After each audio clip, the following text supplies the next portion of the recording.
The early 2000s were an adventurous time on the internet that allowed early adopters to grow an audience outside of the mainstream. While some took this head start and turned it into a flourishing career, others squandered the opportunity and refused to improve their work as the years went on. An even more interesting group, however, are those who not only fell off, but also had their originally earnest fan base morphed into detractors, who slowly started to view them as lolcows to laugh at as freakouts increased due to both declining revenue and mental health. One of the most infamous examples of this is Dobson, a cartoonist who had been memed to death for his oftentimes cringy hot takes in his comics and tweets, culminating in his eventual disappearance from the World Wide Web, with no one quite sure where he went after his sudden vanishing to this very day. While there are plenty of other people who have talked about this man, I feel like there was a lack of a comprehensive yet concise view of this strange internet user. So today I want to tell the story of how this divisive comic artist was mocked off the internet for good. But before we go any further in today's video, I just want to give a shout out to my sponsor, Surfshark. I'm sure everyone watching has heard of a VPN or virtual private network. The most commonly heard benefit of the Surfshark VPN is that it will protect you from potential hackers or people trying to break into your account when on a public Wi-Fi service. But it should be known that Surfshark does a lot more than that.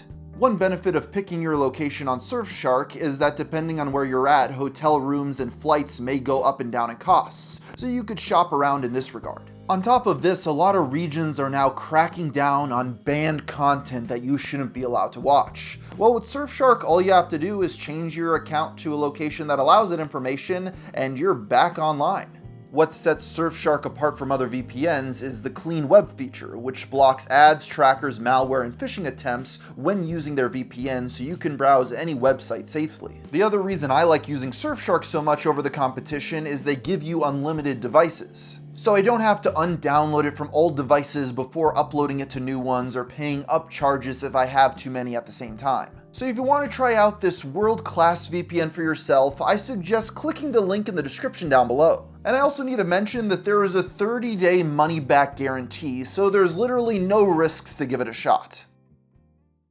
Andrew Dobson was born in the spring of 1982. He grew up in Spencer, Massachusetts with his older brother, and they likely had an upper-middle-class childhood. His first words were allegedly load and run, two commands for the family's newly purchased Commodore 64 computer. The home PC was just released at a price point of $595, equivalent to $2K adjusted for inflation. This access to new technology had a major effect on his formative years. The NES console debuted a year later, sparking his lifelong loyalty and obsession to Nintendo. Despite how much is known about the artist, his childhood is shrouded in mystery beyond these minor anecdotes. In fact, his exact date of birth remains unclear. The minimal insights shared raise more questions than answers, though. A notorious example stemmed from a post about his mom picking him up from school every day.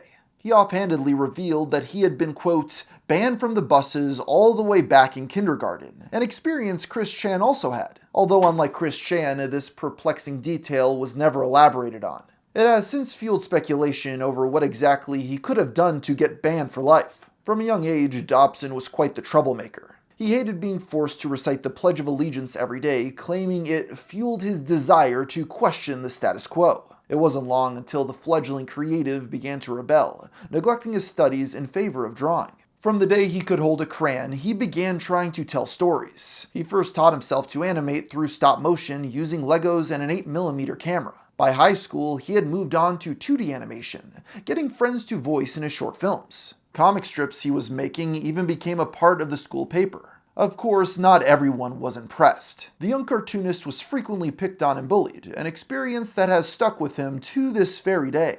I was shy and quiet, and as such, I was easy prey for the jokers of the classroom. People would say things to me, non-offensive things to anyone else, but the way they spoke to me, and their constant repetition of the phrases made me feel very hostile inside. Dobson experienced intense mood swings, which he speculated were inherited from his mother.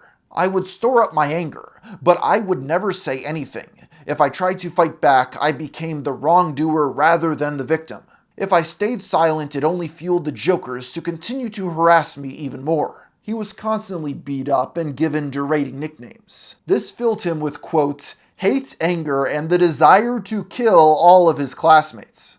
When he finally did try to stand up for himself, they simply laughed him off. There was apparently one instance in which he punched a bully but promptly turned himself in because that's the type of person he was. Needless to say, the awkward years were filled with angst and misery for the social outcast. I can hardly remember anything positive. The insane amount of stupid homework, my horrible grades in math, which nearly kept me from graduating, dealing with racist and stupid kids. We only ever had one black kid in my entire 12 years of schooling. And getting ignored by girls and then seeing them end up with your arch nemesis. It should be noted that there were a few bright spots. Some electives were an opportunity to hone his craft, like figure drawing, where he saw a naked woman in person for the first time.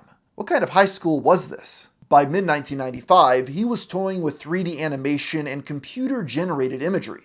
This interest led him to a new application called Photoshop. He began making pictures to show off at school, like an image of his principal shaking hands with President Bill Clinton. In 1998, he created a pic of the Millennium Falcon crashing into his high school and put it in the paper. This frightened administrators, who sent him to a counselor under the belief he wanted to blow up the school. And to be fair to them, he did just admit to wanting to kill all of his classmates. But in actuality, it was simply a tribute to some of his nerdier interests. Mass media was his main refuge from reality. By then, Andy was already a Nintendo diehard. His taste was shaped by gaming mags and licensed American cartoons. During his senior year, Nintendo announced a video game tournament for Pokemon Red and Blue. The 1998 Pokemon League training tour made 19 stops at malls across North America. That included Boston, Massachusetts in mid-October. Dobson would end up competing, bragging decades later about winning a badge, despite cheating since he was 2 years older than the cutoff age. True story, I competed in one of the first Pokemon Leagues in 1999. I won the Boulder badge, then was beat by a 5-year-old in the second round. I was also 17 at the time, trying to pass for 15, which was the cutoff age. Had to shave extra that day. At the turn of the century, Andrew Dobson graduated from high school, marking the start of his transition into adulthood. The summer after would provide many formative experiences. He got a girlfriend, learned to drive, got dumped, got accepted to college, and had a part-time job all in the span of 3 months. It was a lot for me to handle, having grown up so sheltered for so long. It honestly feels like I was forced to mature overnight from being a kid to having adult responsibilities. Dobson applied to and was ultimately accepted at the Minneapolis College of Art and Design. He moved to Minnesota and began his first semester that fall. The cartoonist was both excited and relieved. It was a chance to start anew at a place where no one knew who he was. Sadly, it started on a bad foot. You see, he and his first roommate Adam slept on a shared bunk bed. And as his comics about this period made clear, Adam and his girlfriend were constantly having sex very loudly while he tried to sleep. This was such a problem, he depicted several instances where he slept in the stairwell for some peace of mind. And kinda showed his lack of a spine since he wasn't able to confront his roommate for having sex in front of him. The good news is it did lead for him meeting a female neighbor. "Andy, what are you doing on the stairs?" "Trying to sleep. My roommate is making out with his girlfriend in our room right now, and my other roommates are having a drinking party in the living room, so I can't sleep on the couch." Would you like to sleep on our couch? We've got the room." "Yes.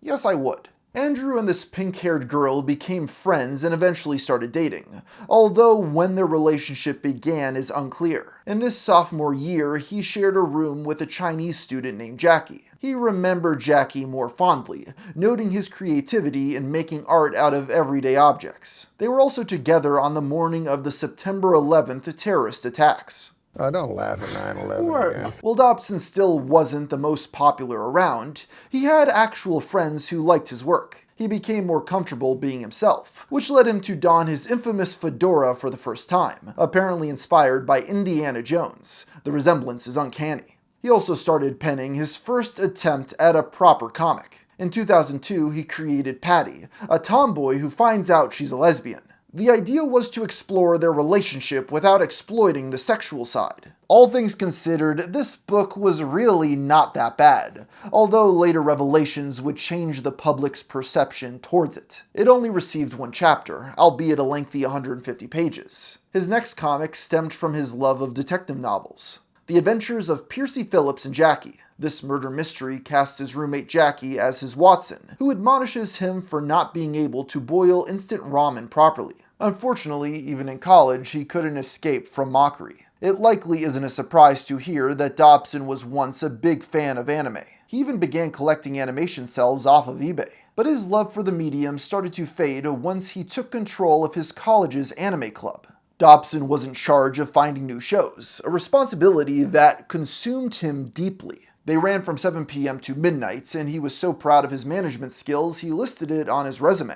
I had no social life on the weekends because it was eaten up by the club. Soon I began repeating myself. I was having a harder time finding new shows that were decent. Our club turned into a Mystery Science Theater 3000 ripoff. We began making fun of shows. It became so harsh that even when I tried to have a serious night, they would find something to mock. This culminated in an incident where he tried to show them something he genuinely loved, only for it to get torn apart and ridiculed. Hey everyone, and welcome to Anime Nights. I've got a really special movie tonight. It's one of the first anime I ever saw, and it means a lot to me. Man, this is a baby's movie. Ha, look at her hair. Ha ha. Oh brother, grow up, you stupid turd. No one cares about you.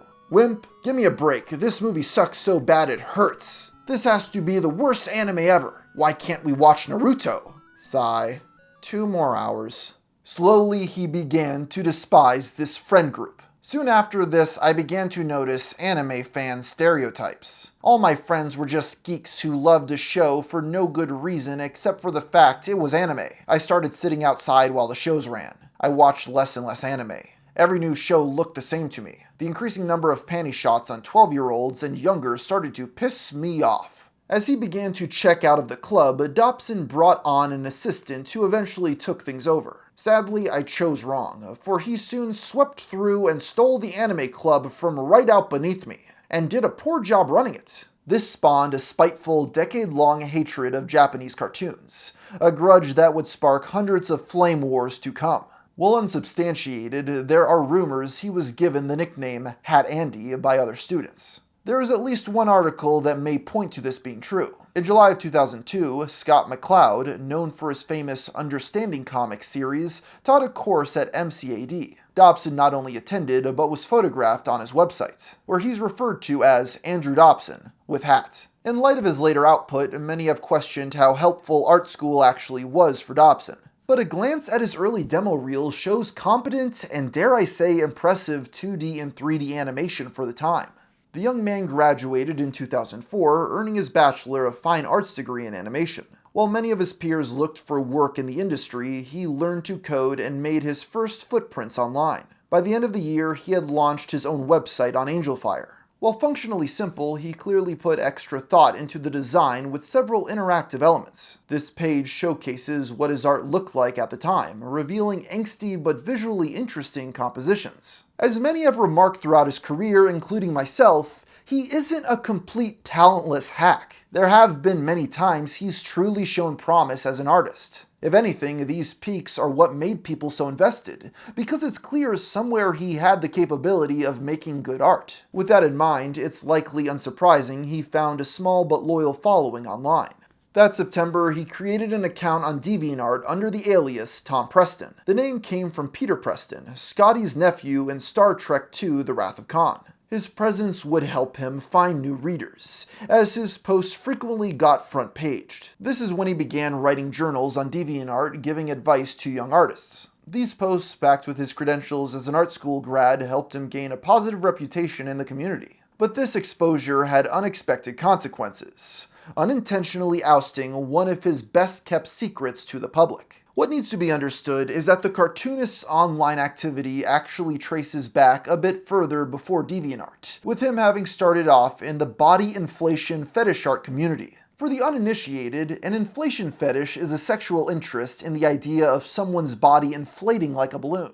According to one source in that community, Dobson had been a passive observer of their Yahoo group for almost 10 years. It awakened something within him, leading to his first ever inflation piece, Lina Inverse from the anime series Slayer. LinaFat.jpg was the first inflation piece I had ever done. From there I promoted myself on Yahoo, taking requests. 90% of the pictures on this page are requests from people who wanted their favorite anime characters to be inflated. Andrew was so overjoyed by the compliments that he would end up completing over 48 different requests over the span of just 15 days. He stuck around and became a prolific figure, regularly taking commissions. Of course, they didn't know him as Dobson or Preston, instead going by his email name, Caddy N.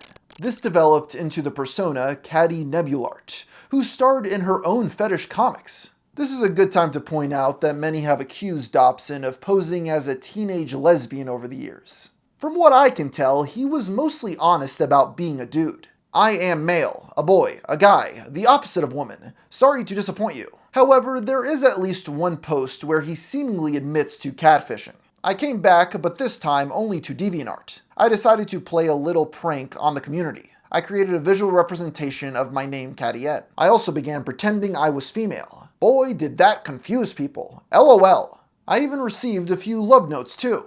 The Caddy N DeviantArt account was created first in August 2004 in response to someone stealing his art. I'm not used to DeviantArt. I'm only here because someone is taking my art and trying to sell it off as their own. The thing is, this platform move ended up being a good thing since he gained a bigger audience, hitting 160,000 views in 1 year. DeviantArt would end up stepping in to ban some of his artwork for inappropriate content. He would end up launching a page on expansionmansion.com to host his uncensored work. There's a lot to go through on this website, from his list of characters he would never inflate to his original stories. This is where we have to clarify that his personal taste actually differs from the average inflation enthusiast. That's because his own comics focused on popping, in which a person is inflated until they explode. This scenario is the premise behind his Caddy N comics. The story, if you could even call it that, has Caddy and a friend going around maliciously inflating people. Their victims are explicitly shown being inflated against their will. For example, this comic where they kidnap 3 Sailor Moon cosplayers to inject them with a growth formula.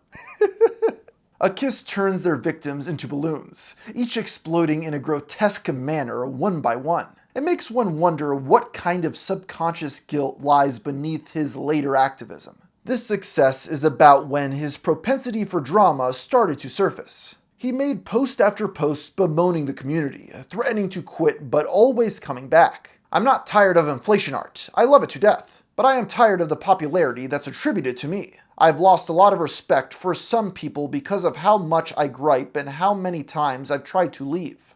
Sigh. I would love to focus on my normal art more than anything else in the world, but the fact is that occasionally I need money and no one is willing to pay for my normal stuff. I'm a nobody there, whereas here, I am somebody. Dobson was also active on forums like bodyinflation.org, where he spoke more openly. He harshly criticized other people's work while boasting about his own VFX knowledge. In a thread from 2007, he explained that revealing the fetish to his girlfriend had strained their relationship. I told my girlfriend with much embarrassment and she was quite repulsed by it. It didn't help that she went searching online shortly after that, stumbled across a lot of my popping artwork, and thought I liked to torture women.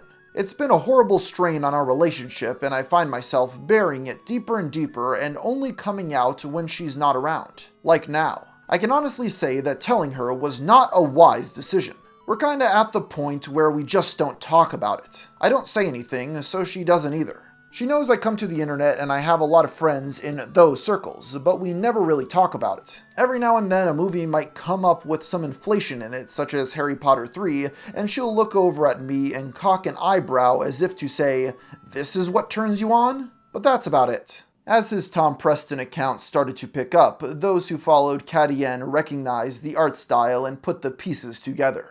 In light of this, he took an extended break from inflation to focus on regular art. By then, Dobson had released 6 different books through Lulu.com, which offered both print and digital copies. The first was a collection of 8 short stories named The Big Book of Stuffness. This would introduce his character, Spot, a yellow cat inspired by Heathcliff. His other novel from 2004 was Legends, Volume 1. This comic centered around Alex, a pirate, and her crew going on comedic adventures. A reoccurring gag is that many confuse Alex for a boy, even though she got redesigned to have pronounced breasts.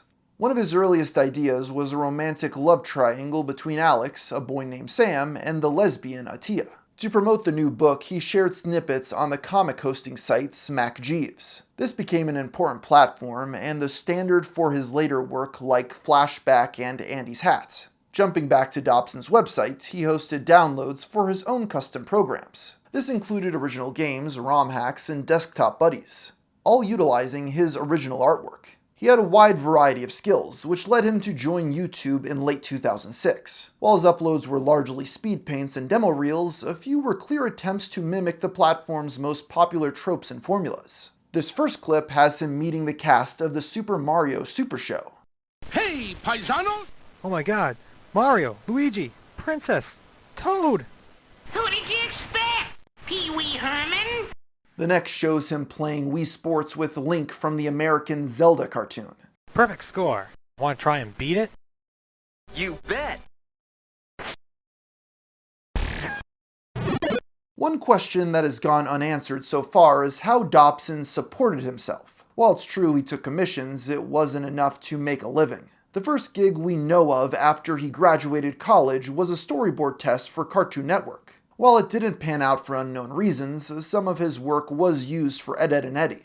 To be clear, this was an open submission process, akin to an audition. Most of the jobs he would end up working after graduation had nothing to do with his degree. By May of 2006, he was working 3 different gigs. I recently started my 3rd job. I am now a caretaker of my apartment complex, along with working at the airport in the mornings and movie gallery, a retail video store, at night. I rarely get much sleep, but it's not without its perks. For example, this whole month has been fantastic in terms of money. I've finally been able to swiftly pay off my debts to everyone, including my girlfriend, and still have money for myself to spend on whatever. Unfortunately, the laborious routine slowly took its toll, which he vented about publicly a few weeks later. Most of these problems came from his morning shift. He first ranted about his day job in a post dated June 6 titled, "Tired of the Airport." Dobson's job was quite simple. He moved bags 2 feet from the scanner to the conveyor belt. That day, he arrived 30 minutes early, and due to a lack of sleep, laid down on the ground in a corner and shut his eyes.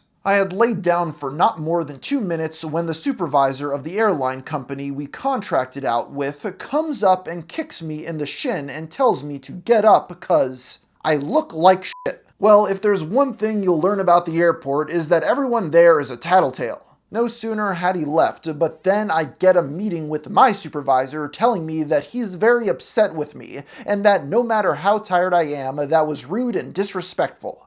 Then I see him talking to his boss and he comes over to tell me that I'm not even allowed to sit on the edge of the belt during downtimes there and that he's upset with my actions as well. After getting chewed out for sleeping on the floor, the overworked cartoonist had finally had enough and contemplated quitting, although it was a difficult decision to make. I am fucking sick of this. I get picked upon, called names, reported if I do something as slight as forget to tuck in my shirt. I'm not even the new guy anymore. We've hired 2 to 3 new people since I joined and yet I'm still treated like shit. Again, I've been considering quitting this job. The hours are shit and the pay, though good, doesn't make up for the few hours that I work. But there's several things holding me back. The pay. Those shit gives me about an extra $100 a week. That means I can use my other paychecks to pay for whatever I want. Second, my girlfriend. She's the one who helped me get the job, and I don't want to upset her. On top of that, she's planning a vacation for us, and the cheapest way to get there is because we work at the airport. He would finally end up making plans to leave, having enough on June 13th, 2006. I haven't honestly had a day off in 5 to 6 months now, and I've had it. I'm tired of being picked on at the airport. I'm tired of being harassed by my coworkers. I'm tired of not getting enough sleep. I'm tired of always being responsible for stuff I don't have time to do, and I'm tired of not being able to have time to work on my comics like I desperately want to. He then lays out his 8-step plan. 1. I'm going to attend the mandatory meeting tomorrow for the airport job. It's most likely about how one of our contracts is going to bust, and if they don't lay me off right then and there, I'm turning in my 2 weeks notice. 4. Go to a Comic-Con sometime in the next few months. There's a few which are local and who knows, I might be able to make a few connections there.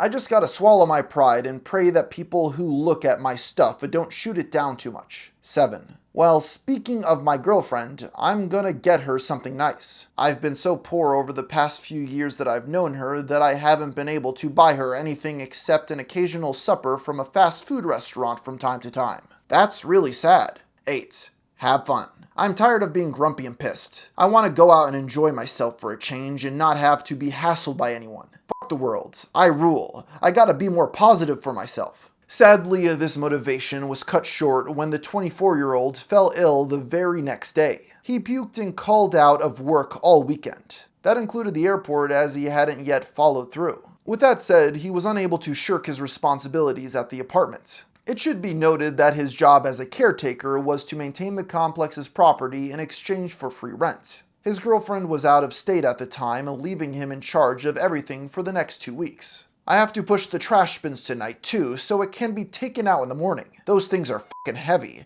and smelly and probably full of bad germs and stuff that I shouldn't be near in my weakened state. On Tuesday, there's an inspection of the apartment complex, and because I've been sick lately, I haven't been able to do a lot of cleaning that needs to be done. As such, Philip, my boss, has been receiving complaints about the state of the complex and how disgusting it's becoming. Sigh. We've been doing just fine for almost 3 months now, and one slip up like this and suddenly we're not a good team. Bullshit. With his airport job ending that week, things looked optimistic. Unfortunately, the week after his girlfriend returned, they received a written and verbal warning about the state of the complex. This upset the couple so much that they refused to clean entirely, instead opting to move out, having lived there for less than 6 months. Many would point out that Dobson was unable to stay employed for more than 2 months. They would end up having to do another month of work before being able to move to a place near the Mall of America. However, Dobson once again neglected these responsibilities. The floors were so dirty the manager threatened to fire them, which would have forced them to vacate in 24 hours. They were given one last chance to stay the rest of the lease. He wrote about this exchange the day it happened on July 28th. It's mostly my fault this is happening. I never really wanted to do this job in the first place. All this week I've been slacking off because I'm so sick and tired of doing it. Well, I slacked off too much apparently, and now we're both screwed. I'm not sure what we're going to do. We're moving, that's for sure, but how soon and where? My girlfriend just applied for a position in Milwaukee, and if she gets it, we can move there. Meanwhile, we've applied for an apartment here in Minneapolis, so right now it's a race to see which one calls us back first. I really hope the Milwaukee one does, because I'm kinda tired of living here in Minnesota, and would like to start fresh and anew somewhere else. In the meantime, I'm in desperate need of money. Then, somehow, things got even worse. His next post came out 2 days later titled, "I want out." Seriously, I want out of this f***ing apartment complex. I'm so sick of this shit. Today on my way home from cleaning the clubhouse, I was behind some really loud people. It was 11 o'clock at night, and it just so happened that they live right next to me. So I asked them politely to keep things down. They just laughed at me, so I told them I was the caretaker, which I am. They laughed even harder because they didn't believe me. Next thing I know, I hear someone bang on my door. By the time I get there, there's no one around. Obviously, I think it's the people next door. So I sat around and waited, and sure enough, they banged again. When I opened the door, 2 scantily clad women were standing there and they winked at me and asked if I lived here. I told them I did, and they asked me if I was the real fun one. I got so pissed off I said I was reporting them and slammed the door in their faces. I heard one of them say, "Please do," and they both giggled off to their rooms. I waited outside my door and called my apartment manager and told him to come out and talk to them because they were harassing me. I'm so pissed off right now. Who the f*** do they think they are? If it were up to me, I would have kicked them out right then and there. The only other option I have is to call the police. If my manager talked to them, they'll shut up and they'll leave me alone for now. But they're gonna make my last month here a living hell, I can tell already. This last part is in all caps. I'm so f***ing sick of this shit. I don't deserve to be treated this way. Why the hell do I have to be the f***ing bad guy because they are drunk and rowdy? I should sue them for sexual harassment. Fucking fuckers. Fucking fuckers. They don't know who they're messing with. Dobson states this occurred at 11 o'clock at night, and this post is timestamped 11:16 p.m., meaning it had literally just happened. The story didn't end there though, as he later updated the journal with even more updates. Edit, they didn't stop. They came back a third time and banged on my door. I jumped out of bed, ran down the hall, and was there just in time to hear the door slam inside their apartment. I banged on their door and a really drunk guy answered. I asked him if I had to call the police for the harassment and he feigned stupidity. So I asked him if he lived there. He said no, he was from California and was just staying with a friend and started to ramble. I asked if my manager had talked to them and he said no, though I doubt he was telling the truth. Then I saw the two girls in the back yet again giggling and snickering, and I demanded to know who lived there. He tried to bluff it by saying he didn't know, but one of the girls finally came right up to me. She said she lived there. It was her apartment and she didn't like my attitude. I asked them why they were harassing me for just telling them to be quiet, and they repeated their response. I asked once more if I had to call the police, and they said go right ahead. So I started to walk away, and the girl yelled back at me that she had 3 jobs and that she had to be up early and bullshit like that. I called 911 and got the police over here. I waited outside for 5 minutes for them to arrive, and then let them in. They went up and talked to them, but they said nothing more than, "Can you keep it quiet?" and left. So that's screwed up. Now they know where I live, they know that I'm the caretaker, and they're probably going to make my life a living hell till we finally leave this shithole. This whole commotion has woken up my girlfriend, and she needs to be at work at 8 a.m.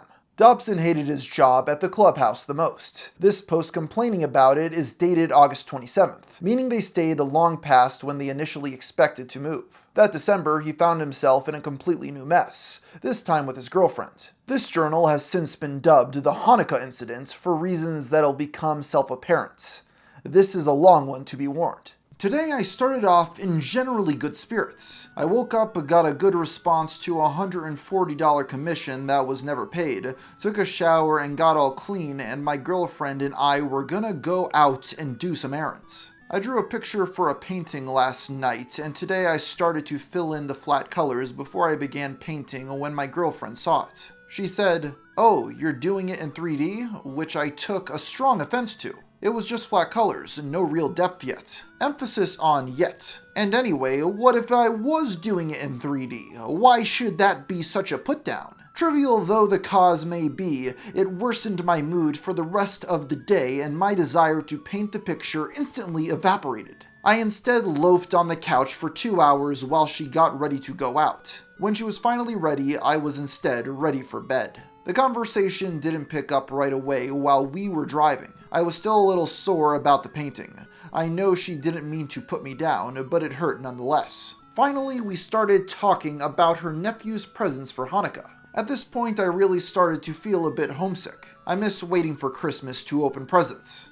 I miss the uncertain feeling of whether or not Santa really did come for a visit. I miss the stockings, the trees, and waking up at 6 a.m. This will be almost the 5th year that I've missed it because I've been out here in Minnesota. All my family is out in Massachusetts, and I won't be getting anything I want for Christmas this year.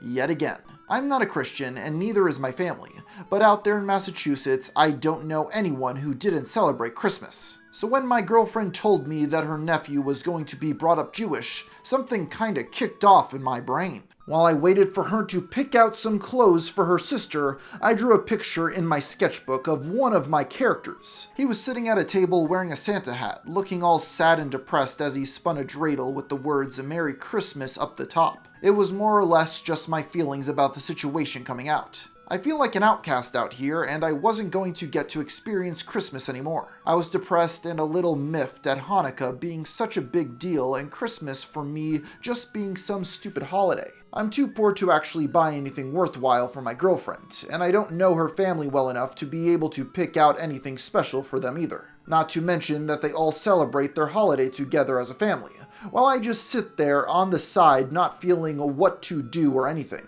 feeling more and more depressed. Naturally, she saw the drawing and got seriously offended, as any good Jewish person would. I didn't mean to knock her holiday. It was meant more for me to express my depressed feelings. Drawing my feelings out like that makes me feel less alone in the world. It's like me and my character can both be feeling the same thing too.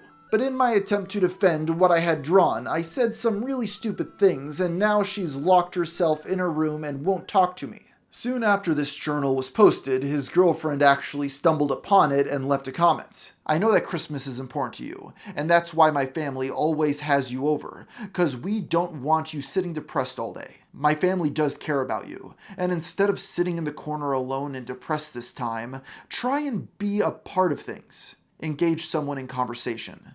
We are celebrating before sunset just so you can come this year.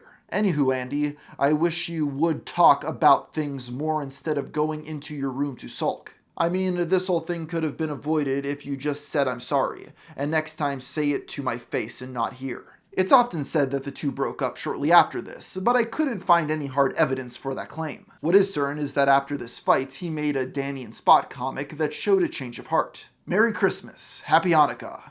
Yes, right, of course. Good for you. You're not Jewish or religious. I know, I just like reminding people that not everybody celebrates the same things. Shalom." In 2007, they finally moved to Wisconsin, with his girlfriend presumably getting the job. There he would pursue his dream of breaking into the comic industry. Despite his initial excitement, he would not enjoy his time in Milwaukee. Dobson later described the city as deeply racist, citing their reaction to a potential black president. But things started to look up for his cartoonist dreams.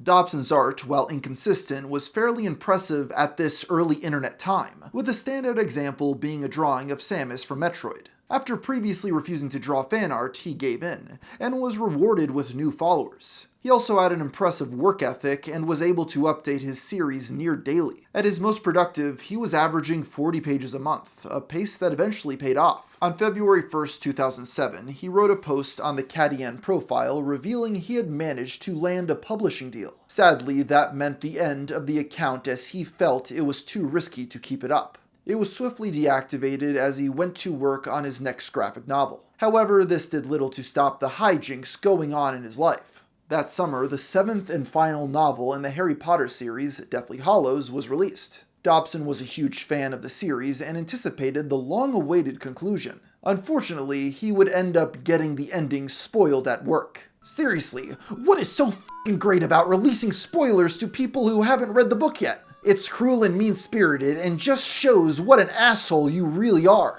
I was reading it for 4 days straight, and 2 of those days were at work. One asshole there, finding out that I was reading the book, proceeded to explain the ending to me while I shouted at him to stop. I eventually threw a chair at him and conked him on the head with my water bottle, but that didn't stop him.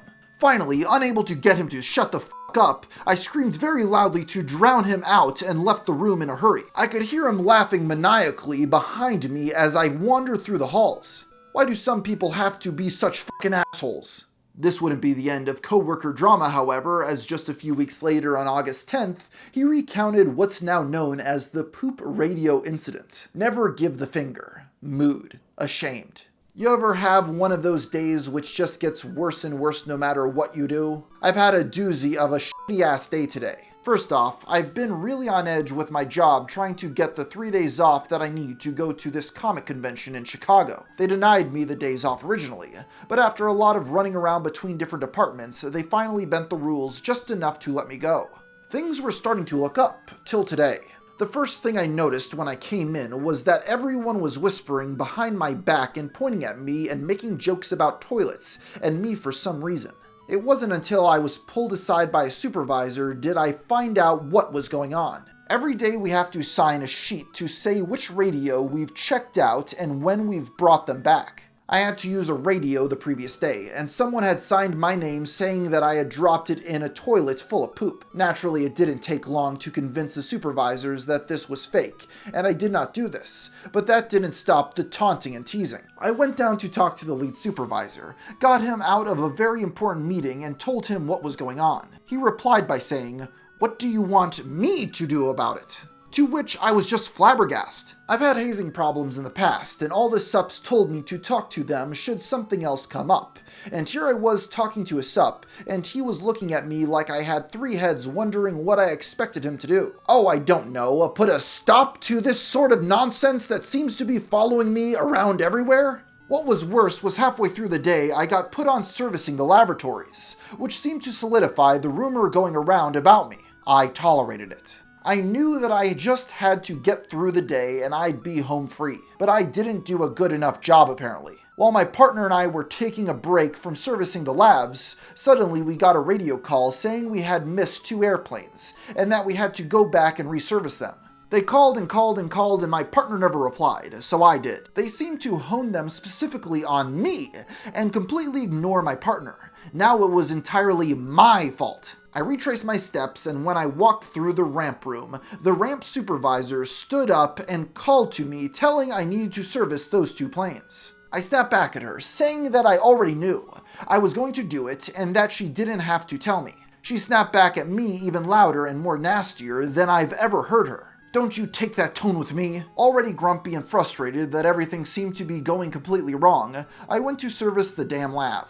When we pulled the truck up, there were about 4 or 5 other ramp agents standing around, and they started to mockingly clap and applaud our stupidity for not doing the labs and giving them a delay. Furious beyond control, I flicked them off with my middle finger, uttered "F*** you" under my breath, then proceeded under protest to servicing the labs again. As soon as I had finished, the same supervisor who snapped at me pulled me aside, asked for my badge, and told me I was suspended.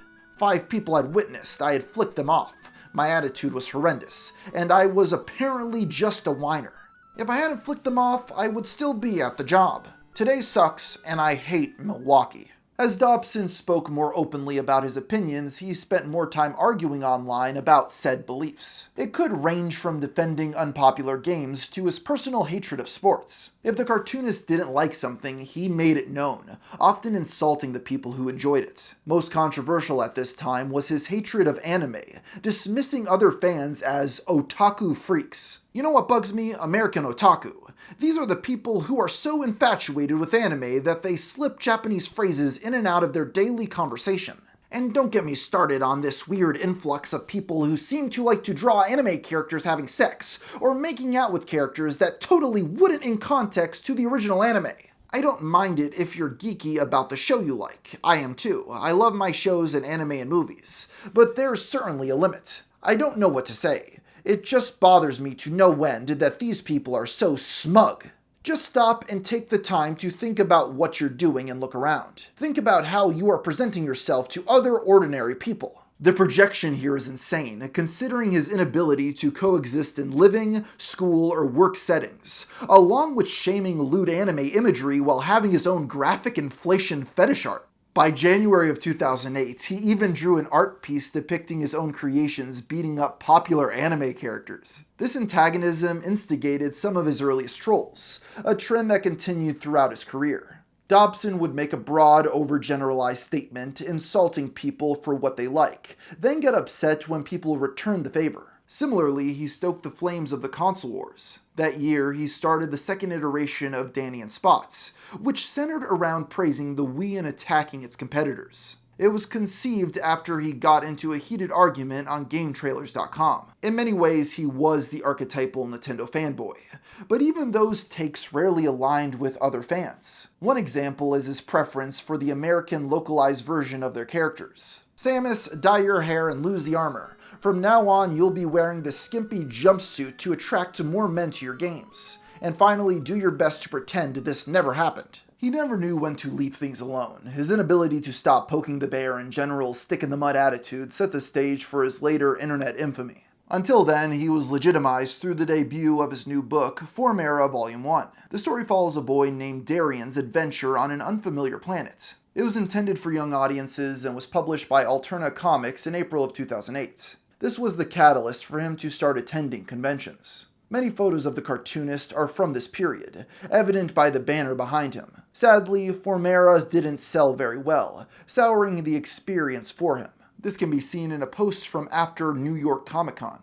For the past 2 days, I had sold a grand total of 7 books. My mom and aunt helped me out by buying a huge chunk of my inventory so they could promote my new book to all their friends and their kids and stuff. On one hand, I was definitely happy because I sold a lot of books. But on the other hand, I felt a little like I didn't really do the work selling like I should have. If my mom and aunt hadn't been there, I would have been one of the 3 bottom-selling books on our list. He seemed resentful of the popular booths around him, dismissing or questioning their content. Despite low sales, he released a second Formera book not long after. Following this, he revisited some of his older characters, including Alex a Pirate. Something I've neglected to mention so far is that she was based on a real person. According to Dobson, between 2001 and 2003, he made 300 pirate pictures with the Reels a Pirate on AOL Instant Messenger. He kept using the character even after they lost touch. In 2009, he published The Adventures of Alex a Pirate. Alex soon took priority as his new favorite character,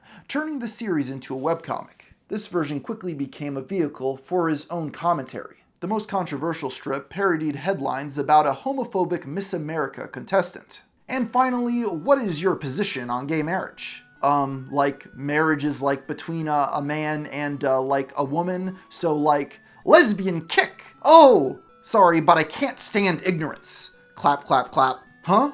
Guess what I did today? Oh, does it have anything to do with jalapenos? The lesbian kick panel grew particularly infamous for both its lack of subtlety and the artist's questionable fixation on lesbians. Also, for the life of me, I still don't understand the jalapenos punchline. There were countless examples of lesbian theming in these comics to the point that it came off as his fetish. Many felt like it was an excuse to ogle over boobs from a woman's perspective, even though he claims to be a straight cis male. To be fair to Dobson, one of the examples people use is based on a meme, but I don't think the idea is unfounded. So let's talk about drawing the female body. There are a number of things men do wrong when they draw us. The belly button is located up here, where the hips begin their journey outward, not here. Why would someone put it down there? And breasts don't defy gravity like this. Goosh. They are heavy and sag, like this. If you still have some problems, imagine that you are wearing a water balloon bra. Why me?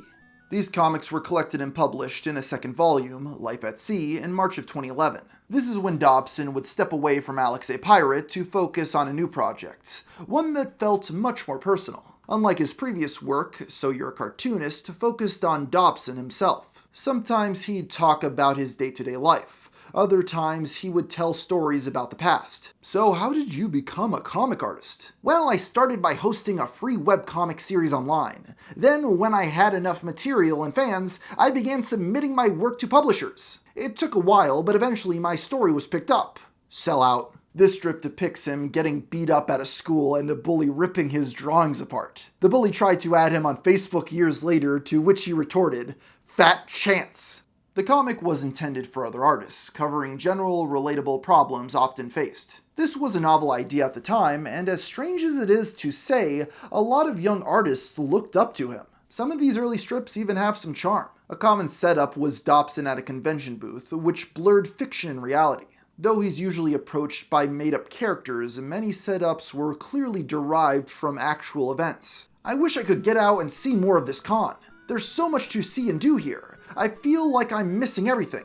OMG, that was amazing. Woo! Oh yeah. Sigh. Whoa, that's the best Link cosplay I've ever seen. I want to get a picture, but I don't want to leave my booth or appear stalkerish. Maybe I can will them to come here. Ha ha ha, lesbian kick, that's funny. Yeah, that's my pirate series for ya. I'm loving Atea so far. So, did you want to buy it? Don't know yet, I'm just looking. Ditto. An early antagonist in this series is Persistent Pam, who pesters him to draw her. They slowly develop a sort of frenemies relationship. During his college days, we met curmudgeonly Carl, his grouchy old art teacher. Do you have advice for someone going into an art position? Yeah, don't bother. Get a real job or suffer the consequences. You stink. Ah, come on, he's just a kid. Better he learn to take it now when he's young. He just helped me pay for the table. He's not affiliated with me. You want my job? Forget it, hippie. Carl was an immediate fan favorite, earning himself a prominent role later on. Many strips this year play off him and his girlfriend, presumably the same one from his journals. They sing Disney afternoon intros and dumpster dive. There are small nuggets of info throughout its run. He brags about his ability to talk like Kermit and SpongeBob. He procrastinated by playing phone games, and blamed his girlfriend for the art block. Can you take out the trash? Poof. Crap, what was I doing? Something that stands out is how much he enjoyed arguing with people. In one comic, he shares a list of things he'll never understand, like sports, calling it gay. Why is this fan expressing their appreciation more frowned upon than this obnoxious fan expressing their overzealous appreciation? And why is such a gay sport endorsed so much by straight homophobic guys? Similarly, he antagonized anime fans yet again, and reiterated hot takes like his appreciation for Metroid Other M. When the comic started, you could leave comments on his website and DeviantArt. The cartoonist read these replies constantly, frequently arguing with randoms. What are you typing? I'm replying to an argument someone started about Samus Aran's role in Metroid Other M. By the way, are you sure you don't want to come with me to the next Comic-Con? Yeah, I'm sure. Too bad, you'll miss all of the geeking out. These rebuttals sometimes made it into So You're a Cartoonist, where he would always strawman the other side. Dobson rationalized this by pointing out, comedy comes from conflict. Could you do a comic where you're happy? I can try, but it might be boring. But it was obvious criticism of the strip itself deeply irritated him. This joke isn't funny, it's too predictable. Why? What's wrong? A comic like this should only have 3 beats according to the ternary rhythm. The introduction, the premise, and the "Shh, do you hear that? That's the sound of nobody caring." Despite supposedly being indifferent to criticism, he did not appreciate being called unfunny. He likens himself to one of the greatest human minds of all time, Leonardo da Vinci, while another spells out his subsequent self-doubt outright. I've got a great idea for a cartoon which I find personally hilarious. On second thought, there is a strong chance the collective hive mind of the internet will have a problem with it. Should I play it safe and draw a different cartoon, or speak my mind and risk upsetting people? As someone famous once said, if you do nothing, nothing will happen. What can be said for certain, though, is what hurt him the deepest is when you insulted his art. So You're a Cartoonist put many of his style flaws on display, broken hands, punchable expressions, and bright, flatly shaded colors. It led him to share his original pencil sketches, which usually looked better than the end product. At this stage, his setup included an Epson photo scanner and Wacom Graphire 3. The Graphire 3 tablet is notoriously clunky, making confident strokes impossible. This could explain some of the discrepancy, although it doesn't account for the unappealing palette and subsequent rigidity. Now my sketched lines have been erased. I am the final product, so why do I feel all empty and soulless? Still, it's worth recognizing he managed to keep up a daily webcomic while fulfilling his publisher's deadlines. An early storyline follows his rush to finish 200 pages in 3 weeks. He managed to complete the book on time, although the feat is unappreciated by his coworker, who later learns Dobson is a brony. I'm a cartoonist. I like cartoons. He also watched kids' shows to escape the harsh realities of his life. The world is a dark, horrible, cruel place. Click. Thank goodness for cartoons. While his comics weren't perfect, they found an audience. Even his critics gave credit whenever he deviated from his typical style. His DeviantArt passed 1.7 million page views that summer.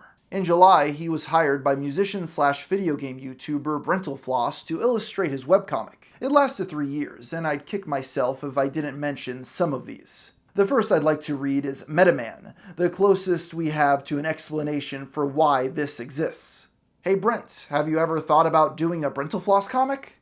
How do you mean? Well, you could visit different video game worlds like the Mushroom Kingdom and Hyrule. That could be cool. We could bring in your roommates from the Roommates song so you could go on adventures together. Yeah, that would definitely work. And we could have Andrew Dobson draw it. Andrew Dobson? I love that guy!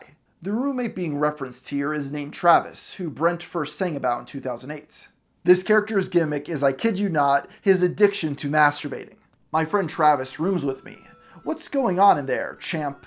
Just jerking up...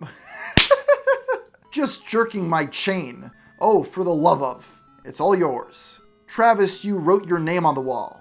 Impressed? And I was. Travis is not only a real person, but in fact Travis McElroy, from the podcast My Brother, and Me. Another odd crossover is a strip with Nathan Barnett, also known by his character's dad and at the time Keith Abicary. The joke has Keith getting laid by a bunch of hot cosplayers only to find out they're all dudes. Interestingly, you can tell he wasn't phoning it in. The art looks consistent, the backgrounds are nicely detailed, and there are some creative layouts. It also helped that he wasn't in charge of writing. This resulted in his first break from So You're a Cartoonist. Needless to say, the exposure was worth it. By September, his DeviantArt had surpassed 2 million views. He regularly got commissioned and began selling posters alongside other merch. The first So You're a Cartoonist paperback was published 2 months later. However, this new attention brought further scrutiny to his past scandals, namely his previous identity as Caddy N. It was such a recurring question he included it in his FAQ. Question: Are you/were you Caddy N?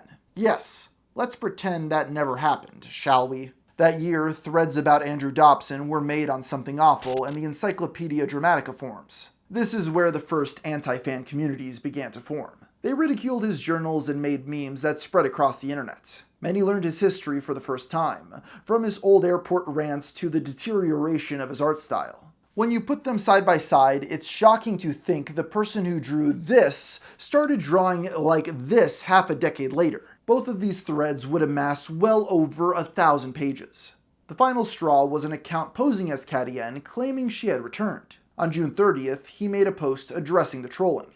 "I was a very prolific fetish artist for about 2 to 3 years after college. Heaven forbid. Honestly, by DeviantArt standards, my stuff was pretty damn tame. I don't think I did anything ever that went beyond an R rating, while under the other account I pissed off a number of people who I shouldn't have. And for the past 5 years now, I've been trolled pretty much day and night from people who fed off my fear of being found out. I kept it secret for as long as possible, but recently I just gave up and decided to come clean and admit it." The most common advice for him at the time would be, don't feed the trolls. But Dobson couldn't help himself and kept engaging time and time again. In early 2012, he made a series of tutorials for different digital art techniques. Now that he was a published author, it was easy to position himself as an authority. This led other artists to become even more critical when they felt like he was giving bad advice. Dobson started leaving his artist bubble, growing more opinionated and outspoken. That March, he drew artwork of former US Representative Rick Santorum hoping to regress the country back to the time of slavery. He came to expect the waves of backlash and responded in a way that seemed to write off criticism. If enough people like something, a certain percentage will just instinctively hate it for no other reason than the fact it's popular. Sometimes you can predict how soon the backlash will hit, and sometimes it's fun to go along for the ride. The fact of the matter is that most didn't just hate him because he was popular. That may have contributed, but many were genuinely disappointed in him as an artist. A phenomena unique to Dobson is the sheer amount of art made to ridicule him. Unlike other hated figures, he's always attracted the ire of other artists. There is no end of parodies, caricatures, and spite-driven reimaginings of his work. I think part of why that is because it's obvious he has potential. He's shown genuine talent in the past. Many never had the opportunity to go to a fancy art school or get a book published. His response to criticism was that he never took drawing seriously. This doesn't make sense when you consider he has spent his entire life trying to become a professional cartoonist, which made his deflection come across as nothing more than a lazy way to avoid criticism, especially when he started telling fans that his degree was useless and art school was a waste of time. That BFA was wasted before I ever got it. The college I was at had probably the worst animation department ever. This attitude and his broad dismissal of criticism set the stage for his first major feud, one that led his reputation to precede him in ways far beyond what he could have ever imagined. Before we go any further, we'll have to introduce a new character to the mix, singer and songwriter Ken Ashcorp. Ken is known for making songs about anime, memes, and other internet-related topics. His current channel now sits at over 500,000 subscribers, with a catalog spanning over a decade. But this doesn't tell the whole story. That's because in 2011, the musician started a second channel called Forever Pandering. The name was in reference to the fact that he was pandering to 4chan's video game board. This often meant making videos in their interest, producing rants about iJustine, crowdfunding, and of course, Andrew Dobson. In 2012, Dobson was invited to MCM, a convention in London. He was brought to the event by DeviantArt as part of their Fresh Epics group. To celebrate, he drew a poster depicting his favorite British pop cultural icons to be sold at the event. He uploaded both the sketch and final product, which led 4chan to realize his drawing of Big Ben was actually an edited, licensed photo. This caused significant backlash, with many accusing him of tracing and copyright infringement. Among them included Ken, who made a 25-second song inspired by the situation. Andrew Dobson, professional artist, traces pictures of Big Ben, goes to sell them at conventions. 5 minutes in Photoshop, I hope you die on your way to MCM. On your way to MCM. This video got a lot of attention, quickly becoming synonymous with his name. Unsurprisingly, Dobson responded almost immediately on May 15th, 2012. So in case you hadn't heard yet, some kind of YouTuber found the reference image I used to draw Big Ben for my London poster. warped and skewed it to match the angle, and made a rather catchy song proclaiming how I traced it while the image flickers back and forth between the photo and my drawing as proof. I know I have haters out there, but some of them seem to have unhealthy obsessions with finding fault in everything I do. But this is taking it pretty far, don't you think? Even if it were traced, Big Ben is such an iconic image that you'd be hard-pressed to find a different angle to work with. With only days to go before I have to leave for the convention, I'm left with basically two options. One, redraw Big Ben, but this time on paper as proof that I am actually that good. Two, don't sell the poster at all. With only 14 hours to fix it, Dobson made his choice, and followed up with a second post 7 hours later. To prove to his critics he could do it, he did in fact draw Big Ben on paper and film the entire process. This is a redrawing of Big Ben to show that I am actually capable of drawing architecture just fine. I only used the computer for the poster version because I wanted more control over it. I'm going to be leaving Big Ben the way it is in the poster. There's nothing to own up to about it other than saying sorry I used such a recognizable image source of a popular and well-known landmark as reference. I did not trace. But as Ken would point out in his response, it was never about if he could draw or not, rather that he was lazy and couldn't be bothered. On May 23rd, Forever Pandering uploaded a video titled Sins of a Complacent Artist. The title is a reference to a journal where Dobson defends himself for stating improvement for the sake of improvement wasn't his ultimate goal. You could have just been not lazy and saved yourself a whole lot of trouble. The point is that you didn't. You didn't reference a picture on paper, put it into your artwork, and then correctly attribute the photographer upon release.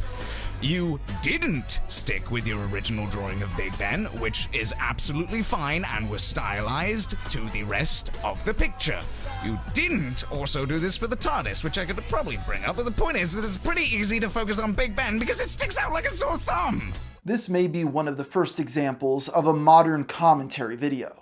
Through an exaggerated British accent, he explains not just the scandal, but why so many artists broadly disliked him. And he doesn't try his best. I could forgive him for absolutely everything else, even if he was a terrible artist, as long as he tried his best. But he doesn't. The thing that makes this video so brutal is that Ken wants to give Dobson a fair shake. When you compare what he presents in his video versus what you'd show to laugh at Dobson for, it's not what you'd expect at all. Rather than prod his most humiliating moments like most would do to a lolcow, he instead opines about the days when Dobson's work was actually good. Tom encompasses all of the things wrong with multiple comics and comic book artists and artists in one fell swoop. Perhaps the most brutal moment in the video is about Dobson's childhood dream of working at Disney. It was a continuous sore spot, especially when Jackie, his Chinese roommate, began working at their animation division. Dobson continuously blamed his failings on his college, leading Ken to pour salt in the wound. Here is the real kicker. Andrew Dobson has claimed that MCAD had the worst animation department ever, and that his degree is useless. Not a year before he left with his BFA in 2004, Andrew Chesworth entered the MCAD animation department in 2003 as a student. Granted, Andrew Chesworth's old animations were probably on the same level as Dobson's. And where has this useless degree and terrible animation department got him? Disney! Where you wanted to be, Dobson! And you only have yourself to blame!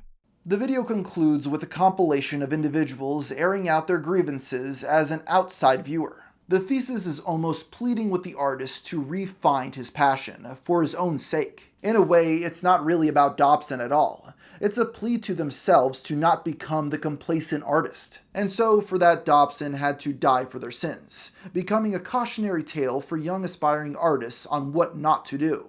This sentiment would even outlive the video itself. A few months later, the entire Forever Pandering channel was deleted. The story goes that Ken started to face some of the toxicity himself. He subsequently disabled all comments on his main channel for the next 3 years. Despite this, re-uploads of Sins of a Complacent Artist continue to amass views. If you were to add up the impressions on all of the different copies over the years, it would probably have at least 1 million views. It cemented Dobson's legacy as a mental check for cartoonists. 5 days after this video was uploaded, on May 27th, Dobson attended the MCM convention in London.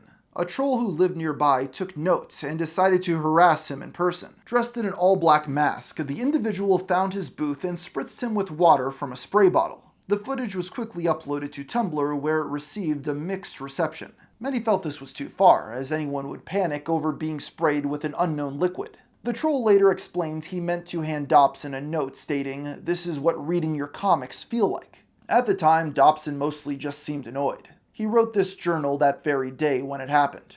"First I had someone come up early into the show just spouting the usual, 'your art is bad and you should feel bad' malarkey that I deal with on a daily basis. The second instance was a hit and run. I was minding my own business doing sketch cards for fans when someone pushed through the crowd, sprayed me with what I hope was water, and took off running after throwing down some manifesto of some sort, which I didn't even bother to read. So nice wasted effort there, man." The rest of the post explains he needed a break due to the sheer number of attendees. Years later, he would claim that this incident gave him PTSD, as if he was a soldier that went out to war, calling it a physical attack, even stating he had the papers to prove it. When scrutinized, he clarified the PTSD came from the attack being filmed rather than the act itself. "It was the fact that this was a coordinated attack by people who videotaped it, uploaded it to the internet, and relentlessly made fun of me for it for years.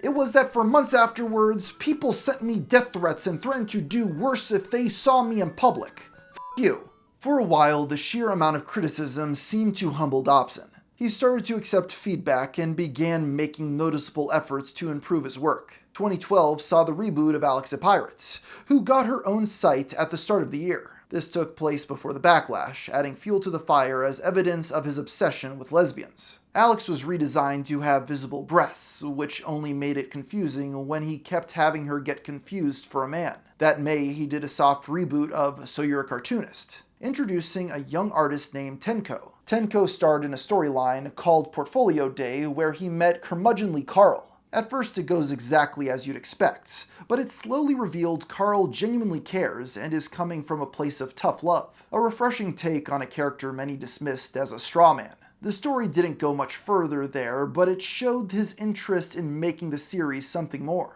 His art style as a whole shifted drastically, using thicker line art and more cartoony proportions. This didn't stop him from poking the proverbial bear once again, this time in light of the 2012 Aurora Theater shooting. "Today I would like to talk about a movie I saw." "Wait, you can't talk about that without addressing the very recent news story." "What? Why?" "That has no bearing on my thoughts about the actual film." "Because you just have to. It's a rule of the internet." "Oh gosh, I'm sorry for being so insensitive. The next time I talk about boats, I'll remind everyone that the Titanic sunk. And if I talk about a political candidate I like, I'll preface it with a list of all the bad things he/she might have done. Or if I talk about a movie star giving a good performance, I'll be sure to mention all the awful movies they've done too. Every time I talk about anything, I'll have to preface it with a qualification of some other topic of discussion, awkwardly forcing us to acknowledge the other topic just so that they/it doesn't feel slighted in some way, because it's the internet." Good, and don't let me catch you slipping up again. This comic was posted a week after the tragedy, and understandably, many felt it was extremely insensitive. The timing was completely inappropriate, but Dobson doubled down, listing off even more in the comments. And what he sees as an equivalent to a mass shooting is a little baffling. Talking about the Spider-Man trilogy? Be sure to mention the American flag and Emo Parker. You love Zelda games? Keep reminding everyone about those god-awful CDI games no one bought. A month later, Dobson started another reboot of So You're a Cartoonist, this time starring a new aspiring female artist named Emily. She enrolls into art school and befriends her roommate Jade, who swiftly gets a radically different hairstyle. The series ran consistently for 2 months, taking a break on October 18th. After that, Alex a Pirate had a 3-part story about the crew. It's clear for all their faults, he was putting a lot of effort into these projects, though it never seemed to take off. As many artists sadly learned, the amount of time spent on a drawing doesn't correlate with how much attention you're going to get.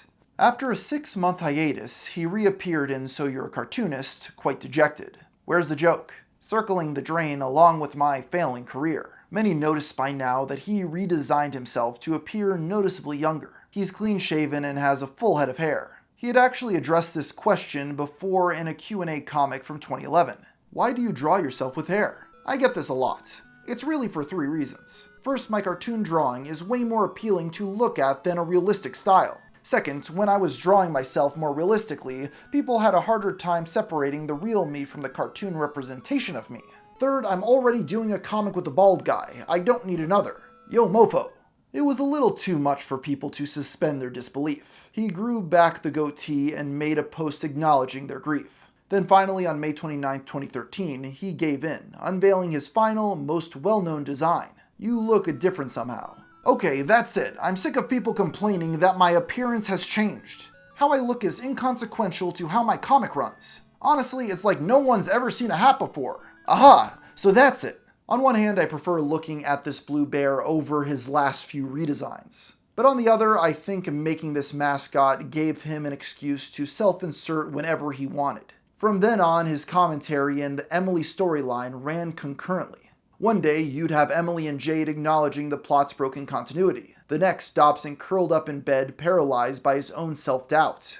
This also marked the beginning of his close friendship with persistent Pam. So why are you a bear? I don't know what you're talking about. You were a human being, and now you're a bear. What gives? Still don't know what you're talking about. Look, I've even got a photo of you and me from when you were human. The two began having conversational bits similar to the ones he would have with his girlfriend. By then, she hadn't shown up in the comic for years, leading most to assume that they had broken up. Pam's new role is depressing when you think about how she's just a mirror of himself. If you don't mind, Pam, I'm struggling to draw hands right now, and you are really distracting me.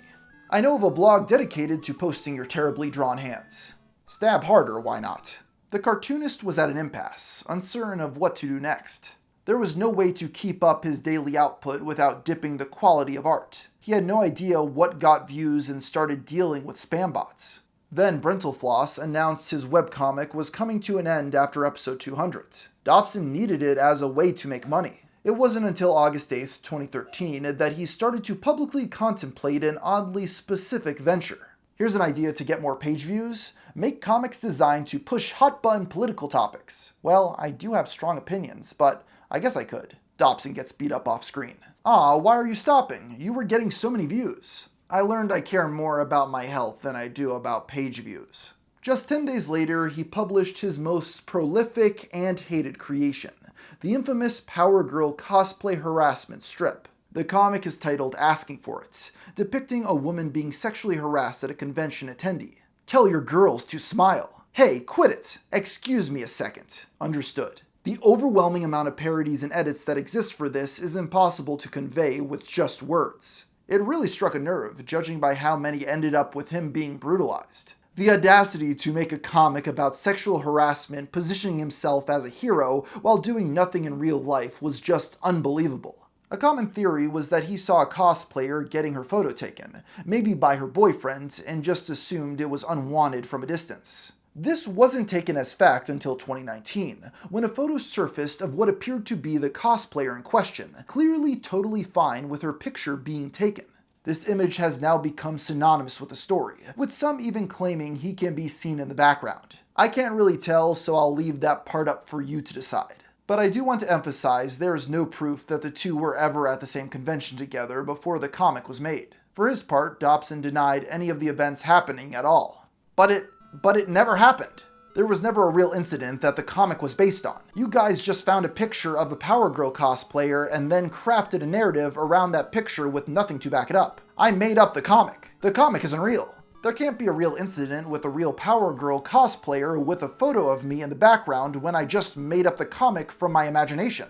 WTF is wrong with you guys? But as you can imagine, no one believed him or cared enough to correct the record. It's not like his story makes him look any better anyway. And it's hard to take seriously given his previous artwork showing cosplayers getting inflated against their will. Despite this, he never understood why the comic got so much backlash. For the most part, he'd write it off as sexism or misogyny, such as this follow-up he made a year later. A while ago, I made this comic about cosplay harassment and consent. Some of the comments left on the strip were less than enlightening. But now there are comic conventions putting up posters like this. Gee, it's almost as if it's wrong to be pervy to someone based on how they're dressed. What a concept! Dobson acts like his detractors were pro-sexual harassment, when in actuality they were just mocking him for self-inserting himself as a tough guy that beats up the straw man he made up in his head. He was self-aware of the fact he'd write 600-word essays in the description, and kept on doing it anyway. Over time, the distance between him and the rest of the internet grew as he doubled down on his self-appointed mission to stand up for women in geek culture, when literally no woman asked him to. Oh, nice Black Widow costume. I'll bet you don't know who Throg or Ugly John are, do you? What? How is that really related? Ha! Just as I thought. God, I hate how comic conventions are letting in you fake geek girls. Is Thong the dude with the huge goat-horned helmet?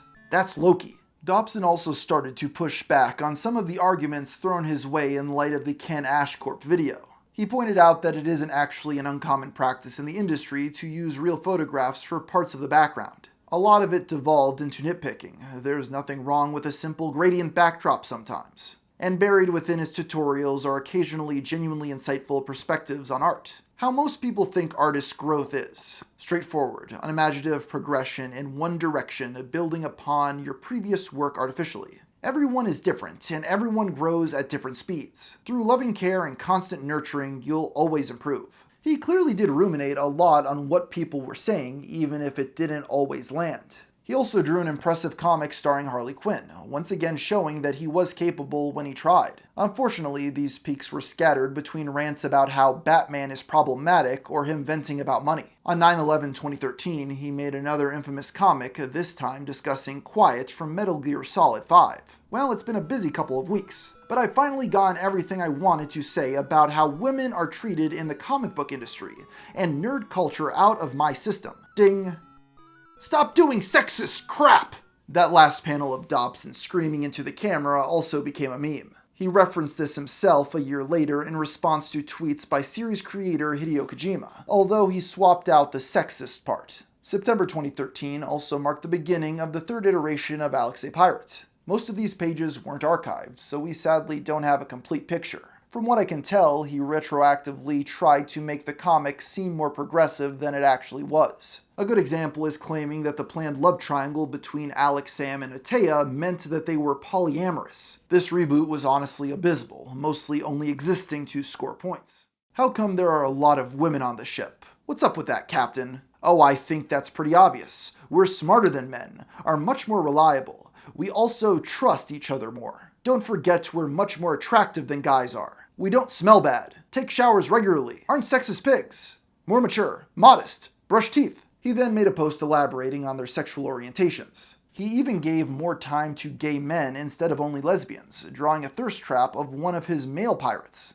It really is bizarre when you contrast it to what the original was actually like. Atea, a supposed positive representation, wants to have a romantic relationship with Alex with or without her consent. Sadly for Dobson, none of this brought new readers, as activity on his DeviantArt halved. The same couldn't be said for sites documenting his antics. There was now a Kiwi Farms thread and numerous Tumblr blogs following his every move. Given how easy it was to get a reaction, it's not hard to see why. He was insecure enough to stop wearing his hat when fedoras became widely associated with fat, nice guy neckbeards, since he almost perfectly encapsulated the stereotype. Some went so far as to commission him just to document the experience. Throughout 2014, he ramped up his political commentary tenfold. For every new scandal in the media, he would make a comic lecturing the reader on why it was wrong. This led people to start pointing out all the times he had sexualized characters in the past.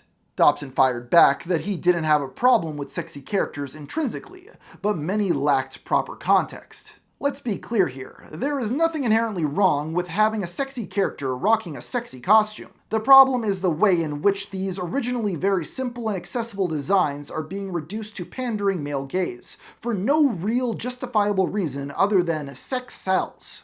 Might I remind you yet again that this is the same guy who drew naked pictures of women getting inflated to the point of bursting. If we went through every strip, we would be here all day, so I'll just read through a list of the topics from May alone. The hypersexualization of female characters. Skin-tight women's superhero costumes. The badly timed sexy pose. She-Hulk responds to David Goyer's weird sex comments. Then a few strips of him beating up critics. Where's the joke? Don't worry, it will be hitting home fairly soon, pal. This continued well into June, with the comic responding to the backlash against his sexy poses write-up. The concept of trying to dictate what an artist can or cannot draw is garbage. It isn't your place to suggest to another artist to not draw something in a certain way. Guess I won't be reading all these how-to-draw books. All of his previous storylines were halted for months, finally resuming on June 19th, 2014. You know what? I give up. You guys can't even go a week without harassing women, can ya? Can ya? So fine, I'm done. Here, get over here, Emily. There, take over for me.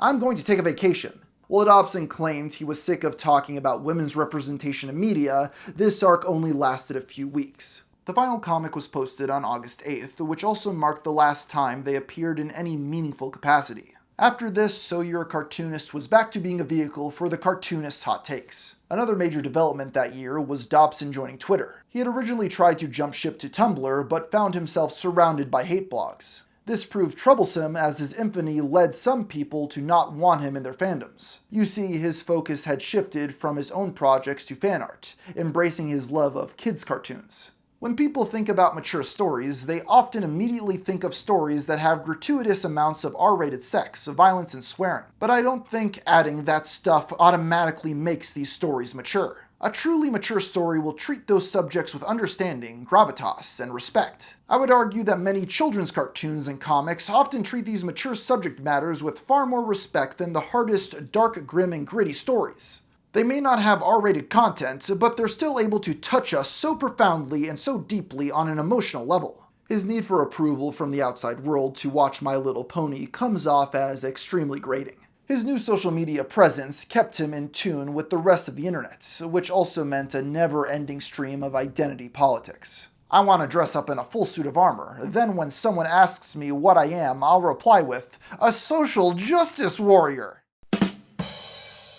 This reached a boiling point in September 2014, when he encountered a little-known hashtag called Gamergate. Gamergate was an online movement meant to address ethics in video game journalism, or was a harassment campaign against women in gaming, depending on who you talk to.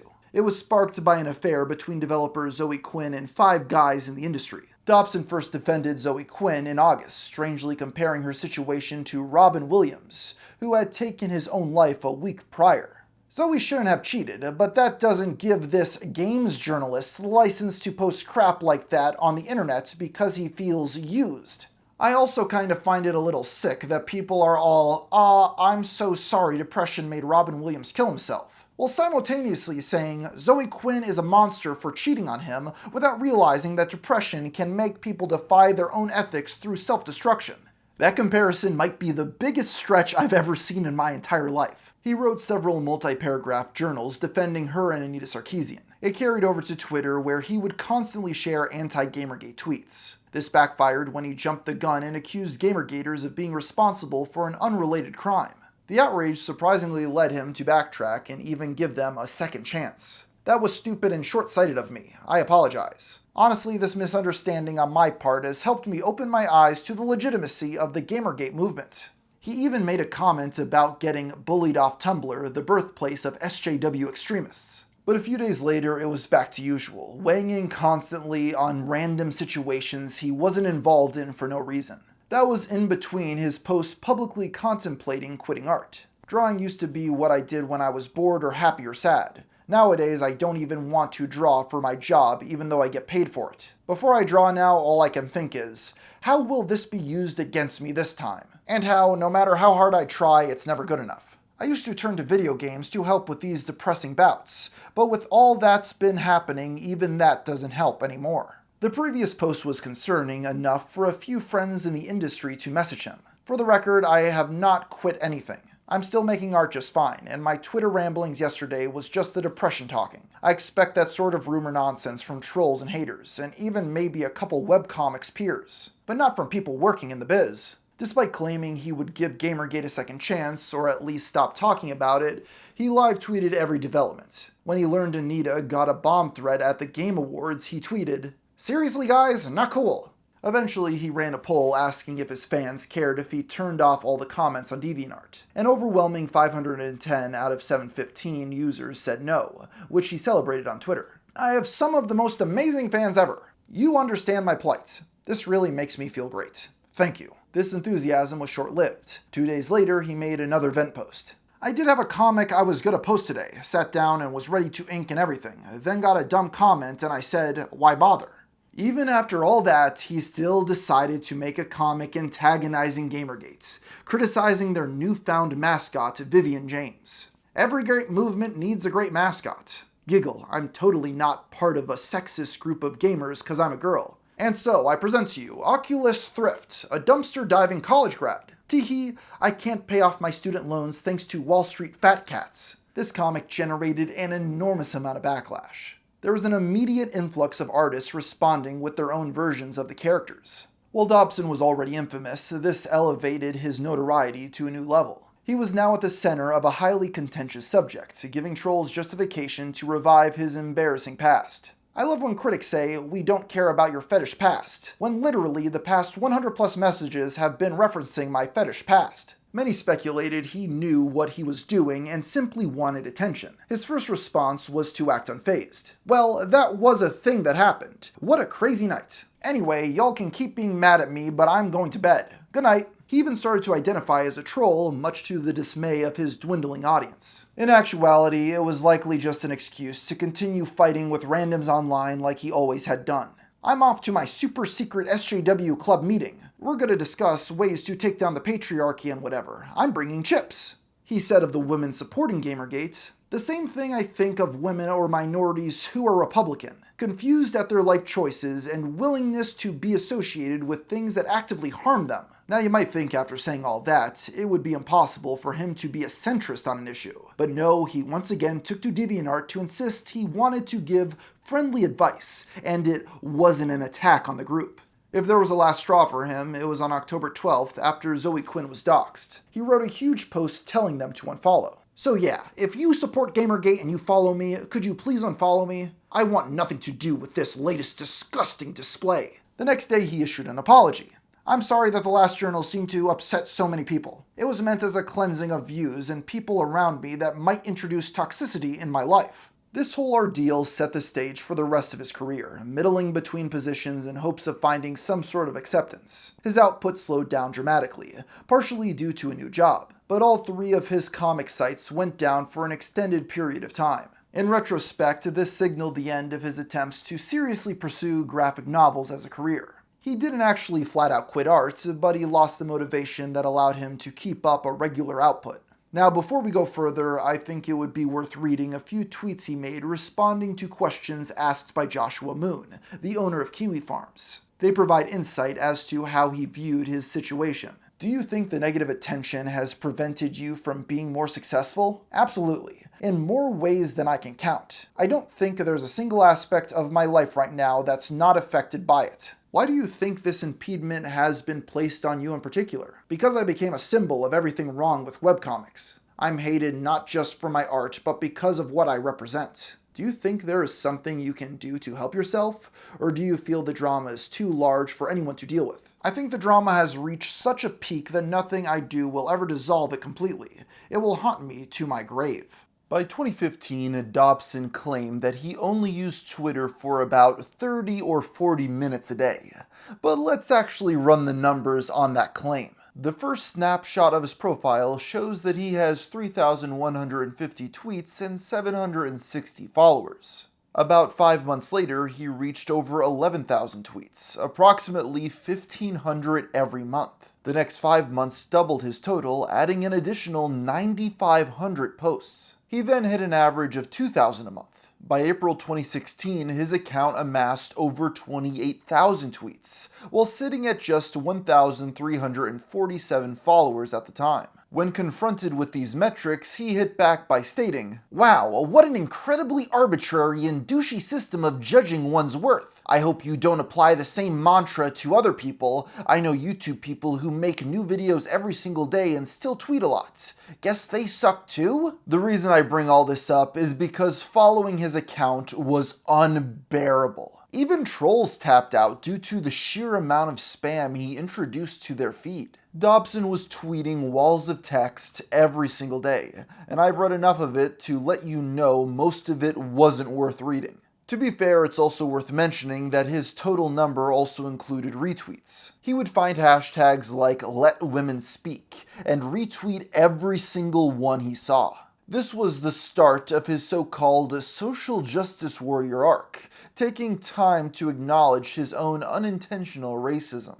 In a lot of my early gag strips and comics, I intentionally avoided including people of color or different races, because the characters in my gag strips were usually in the wrong for the purpose of the joke.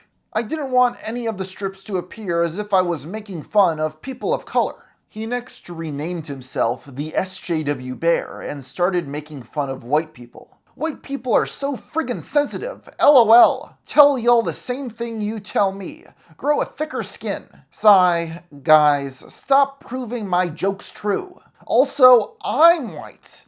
Can't I make a joke about my own race? LOL! Sometimes this even meant he would end up in the line of fire. Never in a million years would I have thought I'd be called an N-word or I'd be called an N-word on a near daily basis. Lovely. Truthfully, Dobson was out of touch and had a poor grasp of what was and wasn't offensive. He saw Twitter as a chance to make friends, which led to some strange interactions. He often tried to cheer up mutuals when they felt blue, but instead came off as tone-deaf. "I'm having an awful day. You'll be okay. You're a very strong individual." "I won't be okay. I am getting worse."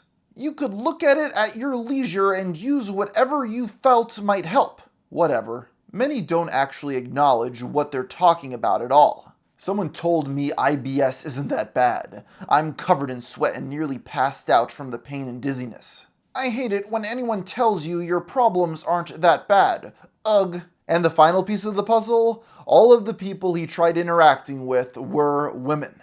"Just block that fucker. They're not worth your time or energy. Hugs." I don't know if it's any consolation, but Sherlock says work is the best antidote to grief. Hugs. This ended up backfiring hard when one such interaction resulted in his most baffling tweet yet. On April 29, 2015, Zelda Williams, daughter of the late Robin Williams, posted the following on Twitter. "This week has been a tough one, near and far. Sometimes I fight it with laughter, other times information. Today, strangely, I'm at a loss." To this, Dobson replied with an image of female Thor stating, "Calm thine tits."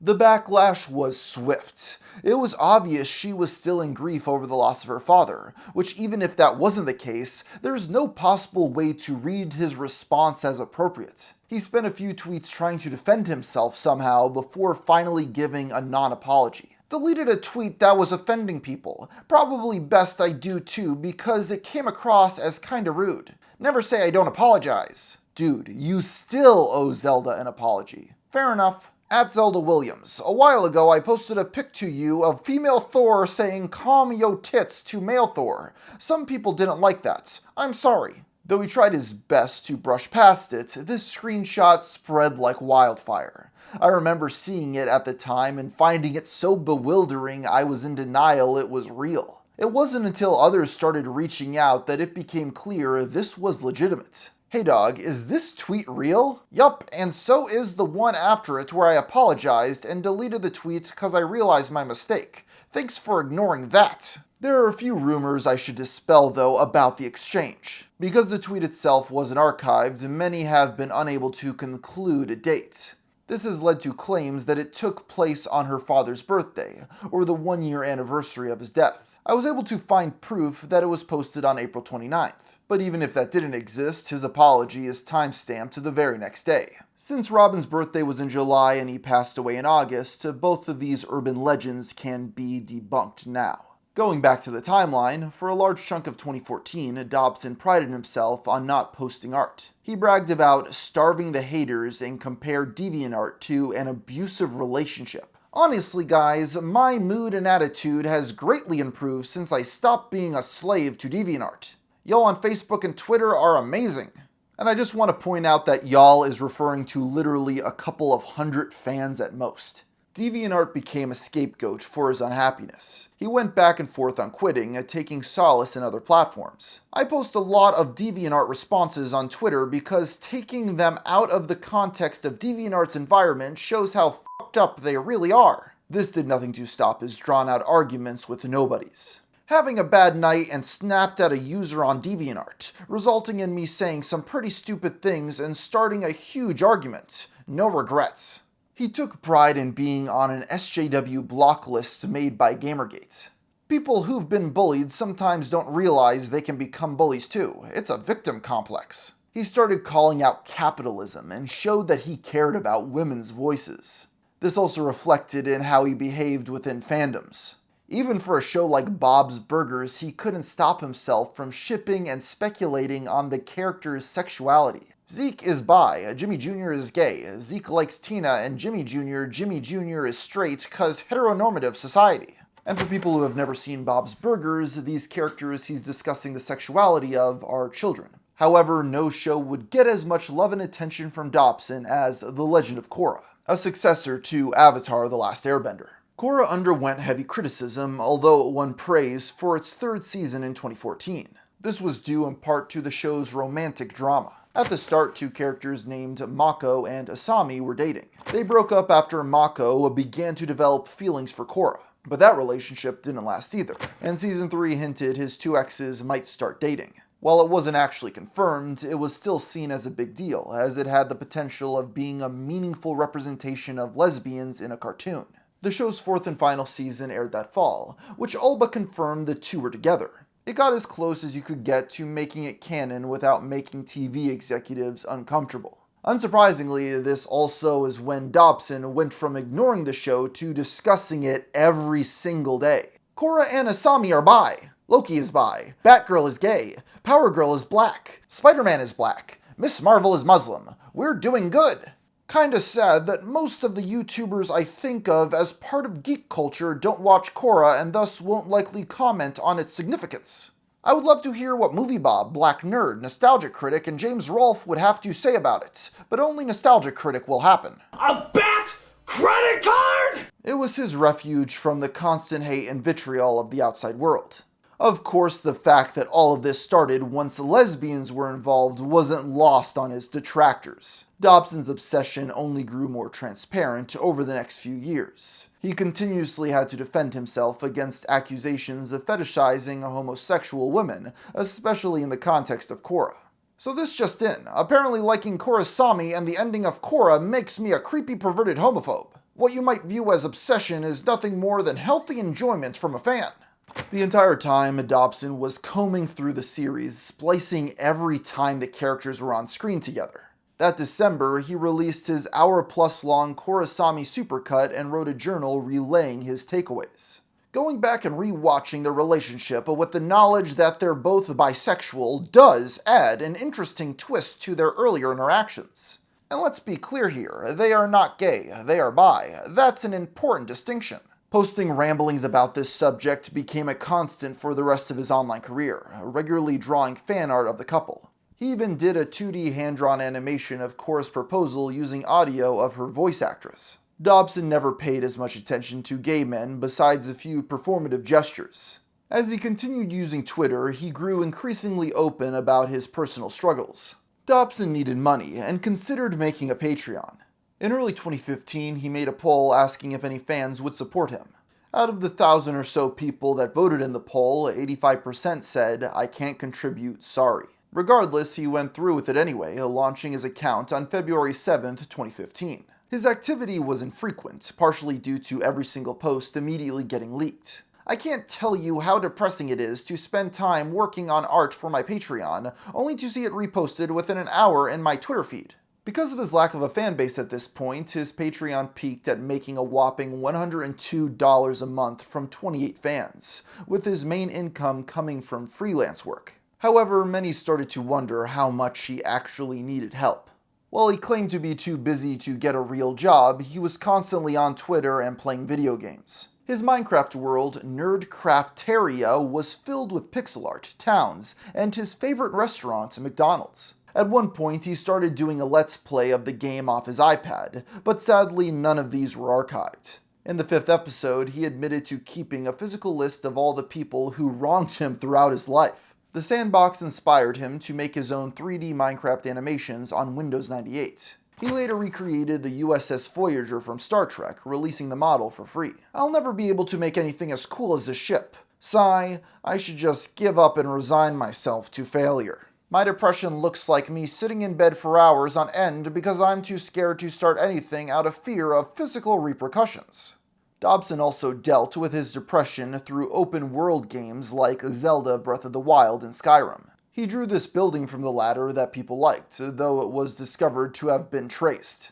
His playthrough of Skyrim was a lot more immersive. He killed a sexist NPC and bragged about it on Twitter. He roleplayed as a mother and grew invested in his in-game virtual daughter, drawing art of them training. That was all while playing the game at 10 frames per second, which was only discovered when he tried to use footage in the background of a video. This wasn't archived, but apparently every time he killed a woman, he'd sigh and say, "Sorry, I didn't want to kill you," or "I didn't mean to kill you." Needless to say, his views on gaming range from abnormal to completely asinine. I get no joy out of killing or beating up enemies in video games, which is why I often play Nintendo games. #NoShameDay. Am I the only one who doesn't like doing dungeons in Zelda games? I'll actually agree with that last hot take. Dungeons are my least favorite part of the series. His non-stop tweeting also cast doubt on the idea he had better things to do. You know, in my experience, men generally have the most fragile egos imaginable. You have to tiptoe around everything with them.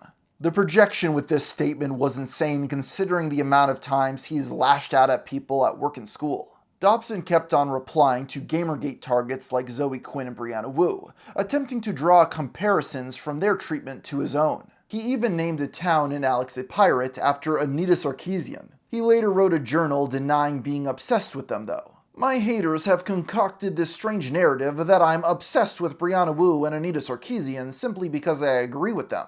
Cause that's how their sick little minds work. I can't possibly agree with their opinions. I must be sucking up to them to have sex with them. Because they can't comprehend the idea of a guy just wanting to support women.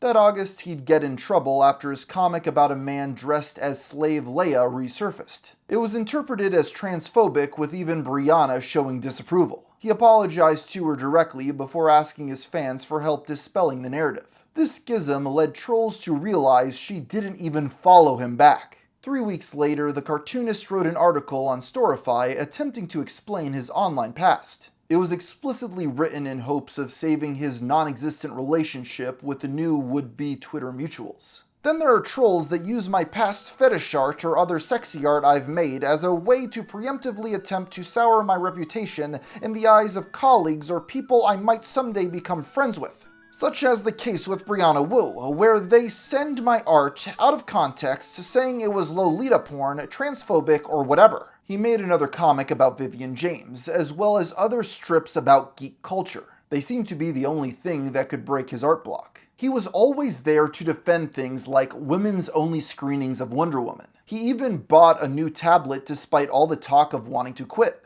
The next thing he drew praised the effect of media representation. Whenever I'm sad, I like to watch videos of people reacting to media that includes positive representations of themselves. There's nothing more uplifting than seeing their faces light up with happiness and joy. It's one of the core reasons why I got into comics, to bring people happiness. Sadly, his efforts to please Brianna Wu were for naught, as the two had a falling out over Star Wars The Force Awakens. The day after the Disney film was released, she shared a few hot takes on spoilers. Anti-spoiler fanaticism is irrational. Studies repeatedly show that knowing a plot does not affect your enjoyment of media. Expecting the entire world to not discuss a historic piece of media to suit your whims is selfish and narcissistic. Naturally, this didn't fly with the guy who threw a chair at someone for spoiling Harry Potter. I don't disagree with your views often, but I think it's kinda rude to say it's fair game after an arbitrary number of days. I haven't seen Star Wars yet, not because I don't want to, but because I can't afford to. Why is it okay to spoil 'cause I'm poor? Let me answer this directly and completely.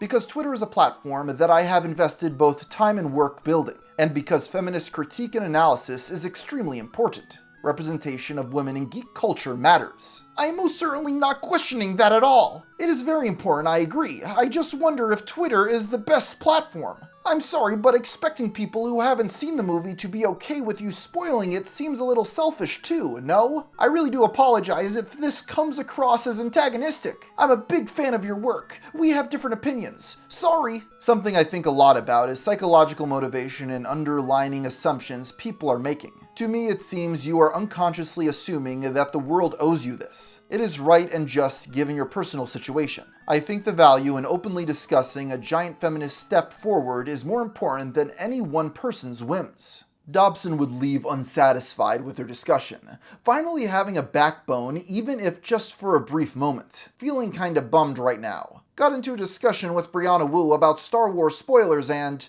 I don't think it ended well. It just really sucks because Gamergaters have continually tried to pit me against her and now this. I'm just frustrated, I guess. Yeah, I'm gonna be gone for the day. Unintentionally bad interaction with someone I look up to has put me into a really depressing mood. A month later, he called her out publicly for mischaracterizing Bernie Sanders, claiming Sanders wished to dismantle Obamacare. He pointed out that was the exact opposite of what he wanted to do, leading him to get blocked. It's hard to give him too much credit on politics, though, with other idiotic takes like this. We don't need military Navy ships and aircrafts in service. That's not how wars are fought anymore. This is not 1945. It seemed that Dobson spent so much time on Twitter, he just started giving opinions on things he literally knew nothing about. Something many began to pick up on is that he didn't really seem to have any fans either, or friends for the matter. Most of his replies either went ignored or soured their opinions on him.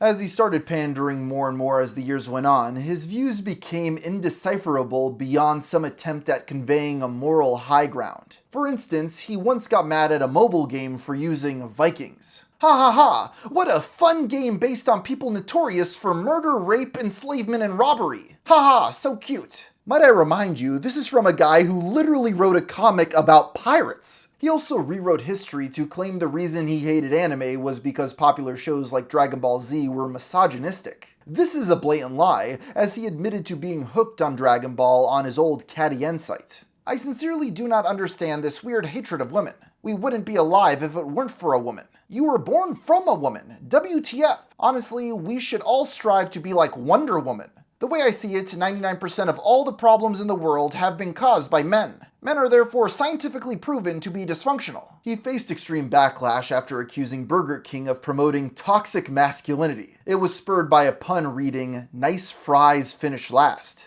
Whoa, fuck you, Burger King! Let's perpetuate toxic masculinity jokes to sell our shitty fries! He started blaming DeviantArt for ruining his life. Dobson claimed it ruined him culturally and artistically. There are so many unwritten rules you must obey, else you incur the wrath of hundreds of anon jackasses. Like the idea of being proud of your work? Forget that, you must never find pride in anything you do. He said art was never supposed to be a serious thing for him and cited his mental health for the hiatus, before stating he'd quit. If my art has to suffer for me to get better, then I won't complain. I have not drawn anything in over a month. I'm beginning to think I'm honestly done with the drawing. I can't even muster joy enough to doodle anymore. Isn't it fun how one insignificant comment can completely destroy you? Every few months there would be a new post letting it all out, unable to move on or unwilling to. Fuck all the assholes who've pushed me to this point of being unable to draw or do anything. You've ruined my life. Thanks a lot. I can't look at any of my art without thinking about the hundreds of people who rain hate down upon me and tear it all apart for the lulz. No amount of therapy or medication seems to be able to get rid of this crippling fear anymore. I'm at my wit's end. I don't know what to do. I just exist. Wasting away my existence doing nothing because of a bunch of piss baby harassers didn't like my art. Fuck my life. For years, Dobson had listed his location as being in various parts of Minnesota.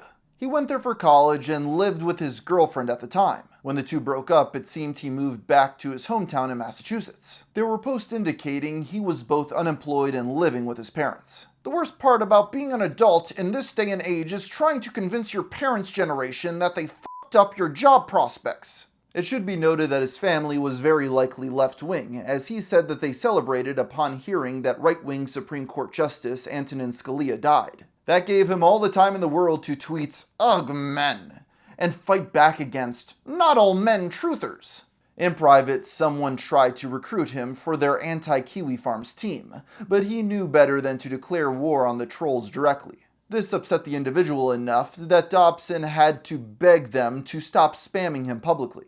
His Patreon was down to $83 a month, only dwindling further from there. Dobson had gone through a number of weird phases by this point, but none were as strange as his love of Ghostbusters 2016. Looking back, we know the all-female reboot was a commercial and critical flop, but Dobson insisted otherwise even before he had even seen it. The fact that the new Ghostbusters is getting good reviews makes the smugness inside me radiate for miles. When he did finally see it, surprise surprise, his favorite character was Kate McKinnon as Jillian Holtzman, who happened to be a lesbian. Holtzman was the best character in Ghostbusters. Knowing her character is gay added a new level to her unique performance. He changed his name on Twitter to Heart Holtzman Hart, flooding his timeline with retweets of women talking about her. That included, "I wonder how many girls out there are having their sexual epiphany thanks to Kate McKinnon as Jillian Holtzman." Even a month after the 2016 well-documented Ghostbuster failure, he was still trying to spin it into a win. But it rang a bit hollow given people found out that he had previously compared Melissa McCarthy to Chunk from the Goonies. His overly friendly demeanor really set off alarm bells. It didn't seem innocent for a straight man to consistently orbit lesbians this way. This is likely why none of his attempts to endear himself to the broader left-wing side of Twitter worked. Let's be honest, this is very true. If I ever have a daughter, I'm gonna treat her like a human being and not a packaged good, a douchebag. That November saw the election of the 45th President of the United States, Donald Trump. Fuck you, America, just fuck you. If you follow my art and voted for Trump, please unfollow me. I want nothing to do with your disgustingly hateful morals. Fuck you. Dobson couldn't sleep and drew a political comic of Obama meeting Trump as a KKK member. He then did another drawing, this time having him get beat up by Miss Marvel. Amidst this anger, he spread several fake headlines showing how little he cared for the truth. Exterminate white people. As a white person, I approve this message. Dobson, when will you ever not be such a cuck? Never! He was at the point where he literally wanted his own race to die out of spite for his perceived enemies that didn't know or even care who he was. From then on, he became another anti-Trump reply guy, constantly trying to get owns over the president and his supporters. He said to Kanye West, "No black man should want anything to do with our future president. No sane one, at least." In 2017, he drew fan art of Kathy Griffin and shared threads on punching Nazis. But he walked this back after backlash, emphasizing he was a pacifist at heart. 3 days later, he told a story about a toxic masculinity microaggression he experienced. "Told a guy that I saw Wonder Woman over the weekend. He gave me the side eye and a knowing smirk to show his disapproval. Sigh, that's a form of toxic masculinity, by the way. You shouldn't have to defend yourself in the eyes of others for seeing a movie with a female lead." He basically made it clear that he would never watch Wonder Woman, because that's for girls. What a barbaric mindset. It's wild how much he extrapolated from some random dude giving him a look. The last So You're a Cartoonist was uploaded on November 28, 2017. After this, the website was never updated again. His New Year's resolution was to be more positive and stay away from politics. 2 months later, he claimed to be the most on the ball he had been since 2014. Sadly, after 4 years and 42,800 tweets, Dobson's Twitter account was suspended in May of 2018. It turns out someone had been mass reporting every single one of his tweets. He actually tried to circumvent this several times to no avail. "Bad news, my Twitter account is gone again. Still pretty shitty that it was my comment about how I wish Donald Trump would die is what ultimately got my account of 7+ years banned. Kinda feel like James Gunn right now." This is yet another example of Dobson having a parasocial relationship of sorts with celebrities on Twitter, deluding himself into believing that he's on the same level as them. This led him to shift to Facebook as his main platform. He also deactivated his DeviantArt, closing that book for good.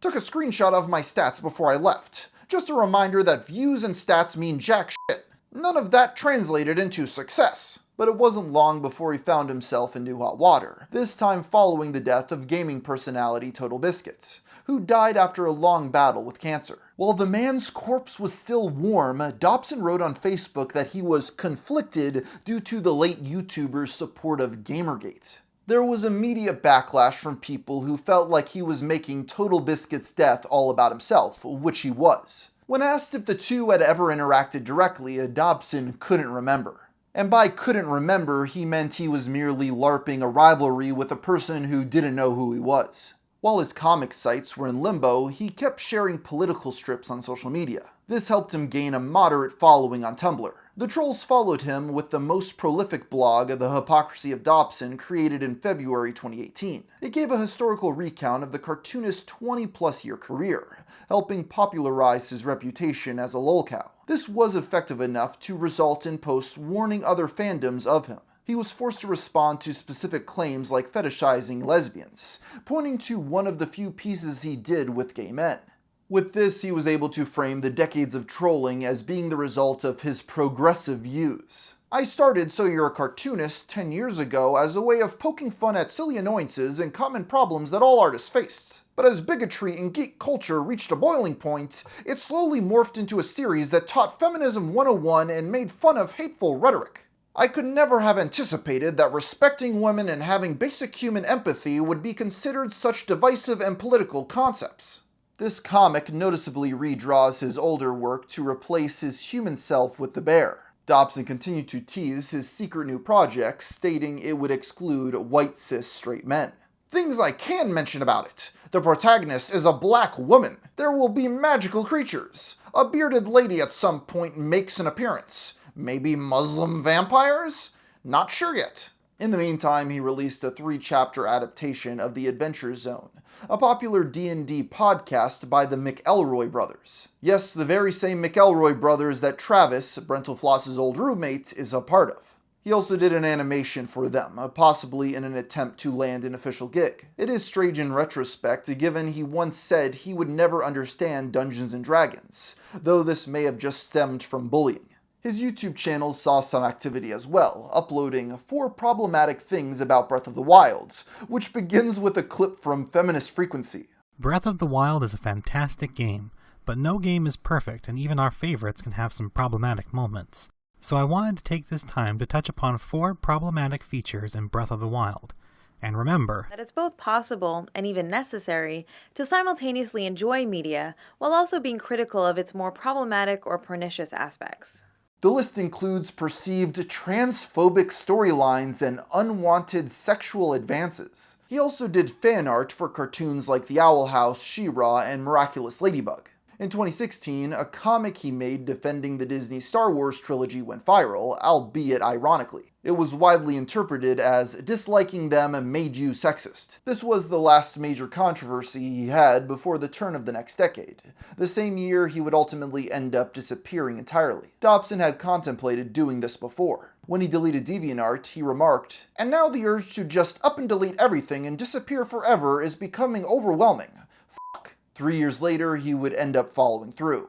While no one's entirely sure why he left, this is the timeline from what I can gather. In April of 2020, Dobson finally started releasing pages from his long-awaited special project, Cabin Rest. The story was formatted like you were reading a character's Twitter feed. It was meant to be exclusive to his Patreon, but within days the pages were leaked. He only discovered this a month later on May 15th. It's come to my attention that a patron is stealing this comic as the new pages come out and posting it on a hate blog. I would just stop posting until I can sort things out, but unfortunately I've already uploaded content till the end of September. So for the time being, I'm temporarily raising the price of Cabin's Rest to an absurd number until I can work this out." Dobson's solution was to raise the minimum pledge to $5,000 so no one could buy it. Then 6 days later, he called out the numerous hate blogs as his abusers. The constant surveillance was getting to him, and since they weren't breaking Tumblr's rules, there was nothing he could do. "There's a small group of people who will not leave me alone. They say they're just trying to show the world what kind of person I am, and they insist they're just documenting things. But that's a cover for their own ego. They're harassers, stalkers, abusers. They will not leave me alone, no matter how many times I ask." Finally, on May 22nd, 2020, he finally gave in, announcing the trolls had won and he would be leaving the internet. "They win. I'm done. Gonna leave this Tumblr up because if I delete it, they can hijack my username. But otherwise, I'm done. He shut down his Patreon, reverting it from creator to patron only. Then he responded to fans for the last time. I need more than well wishes. I need something physical and concrete to change. I have a therapist and have been going to therapy since 2013. This is more than something therapy can help me with. This is outright abuse and stalking. And it's not something I can just move away from because it's all online and anonymous. If something doesn't change soon, I don't know what else I can do outside completely giving up art and my online presence altogether, or die. Either outcome, they win and I lose. When asked why he didn't just rebrand, he pointed out the troll's resilience. Honestly, this assessment of the situation wasn't wrong. No matter where he went online, trolls would be sure to follow. And so, one by one, his accounts disappeared off the internet, with the Cartoonist never having re-emerged to this very day. That included wiping all of his comic strips off the internet, and the majority only available through the Wayback Machine. There are rumors he may have left for a different secret reason, like pressure from his family, but beyond circumstantial evidence, there is no real proof of these claims. The way I see it, he had long since given up on being able to pursue art professionally. Then after years of art block, he had an idea, and started a passion project in 2018. 2 years later, it was finished and finally released, but very few people read it, and most of them that did were trolls who got it for free. Unable to stop this from happening and stuck in a position where it was going to continue and humiliate him for the next year, he threw his hands up in the air and walked away. I don't really see why there has to be any other reason for why he left. However, it is surprising he managed to actually stick to what he said he was going to do. On February 22, 2025, a mysterious account appeared on Blue Sky under the username AD Comics. The user posted an image that seemed to hint at the artist's return. He began posting on March 28th, but was immediately overwhelmed and went back into hiding. I spent 5 years in therapy just to be back to square one. I'm done. This wasn't worth it. While a very convincing message, it was not the real Andrew Dobson, which goes to show how his disappearance has left many strangely anticipating his return.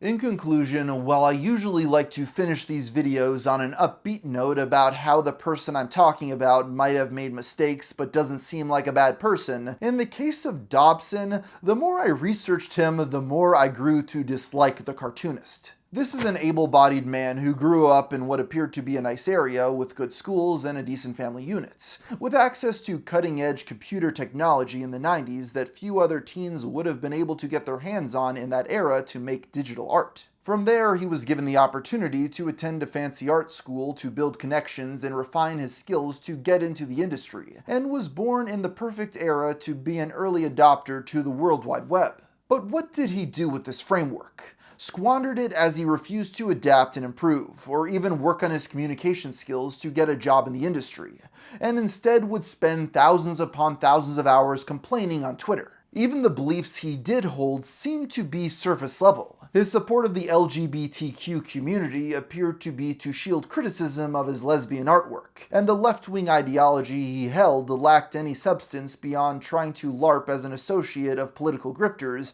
during the Gamergate movement who almost never actually followed him back. In terms of popularity, despite playing up his prominence, besides a short stint of relevance on an early DeviantArt.com and making a comic for the niche YouTuber Brentalfloss, he never really made much money off of his work. His mom bought his comics at conventions, and even at the height of his Patreon, it only made around $100 a month, with much of that coming from trolls. Even his tweets would mostly go unnoticed, usually receiving single-digit likes. I went into this thinking Dobson was a fallen titan in webcomics akin to Control-Alt-Delete, but in reality he just talked a big game and people indifferent such as myself just assumed he had a following. But from what I can tell, that wasn't the case. This is a man that never improved and instead would constantly point to his problems in life being caused by fellow students in high school, classmates in college, colleagues at work, family members, and other internet artists. But after 100 hours of looking into him, I think Andrew Dobson's biggest enemy is himself.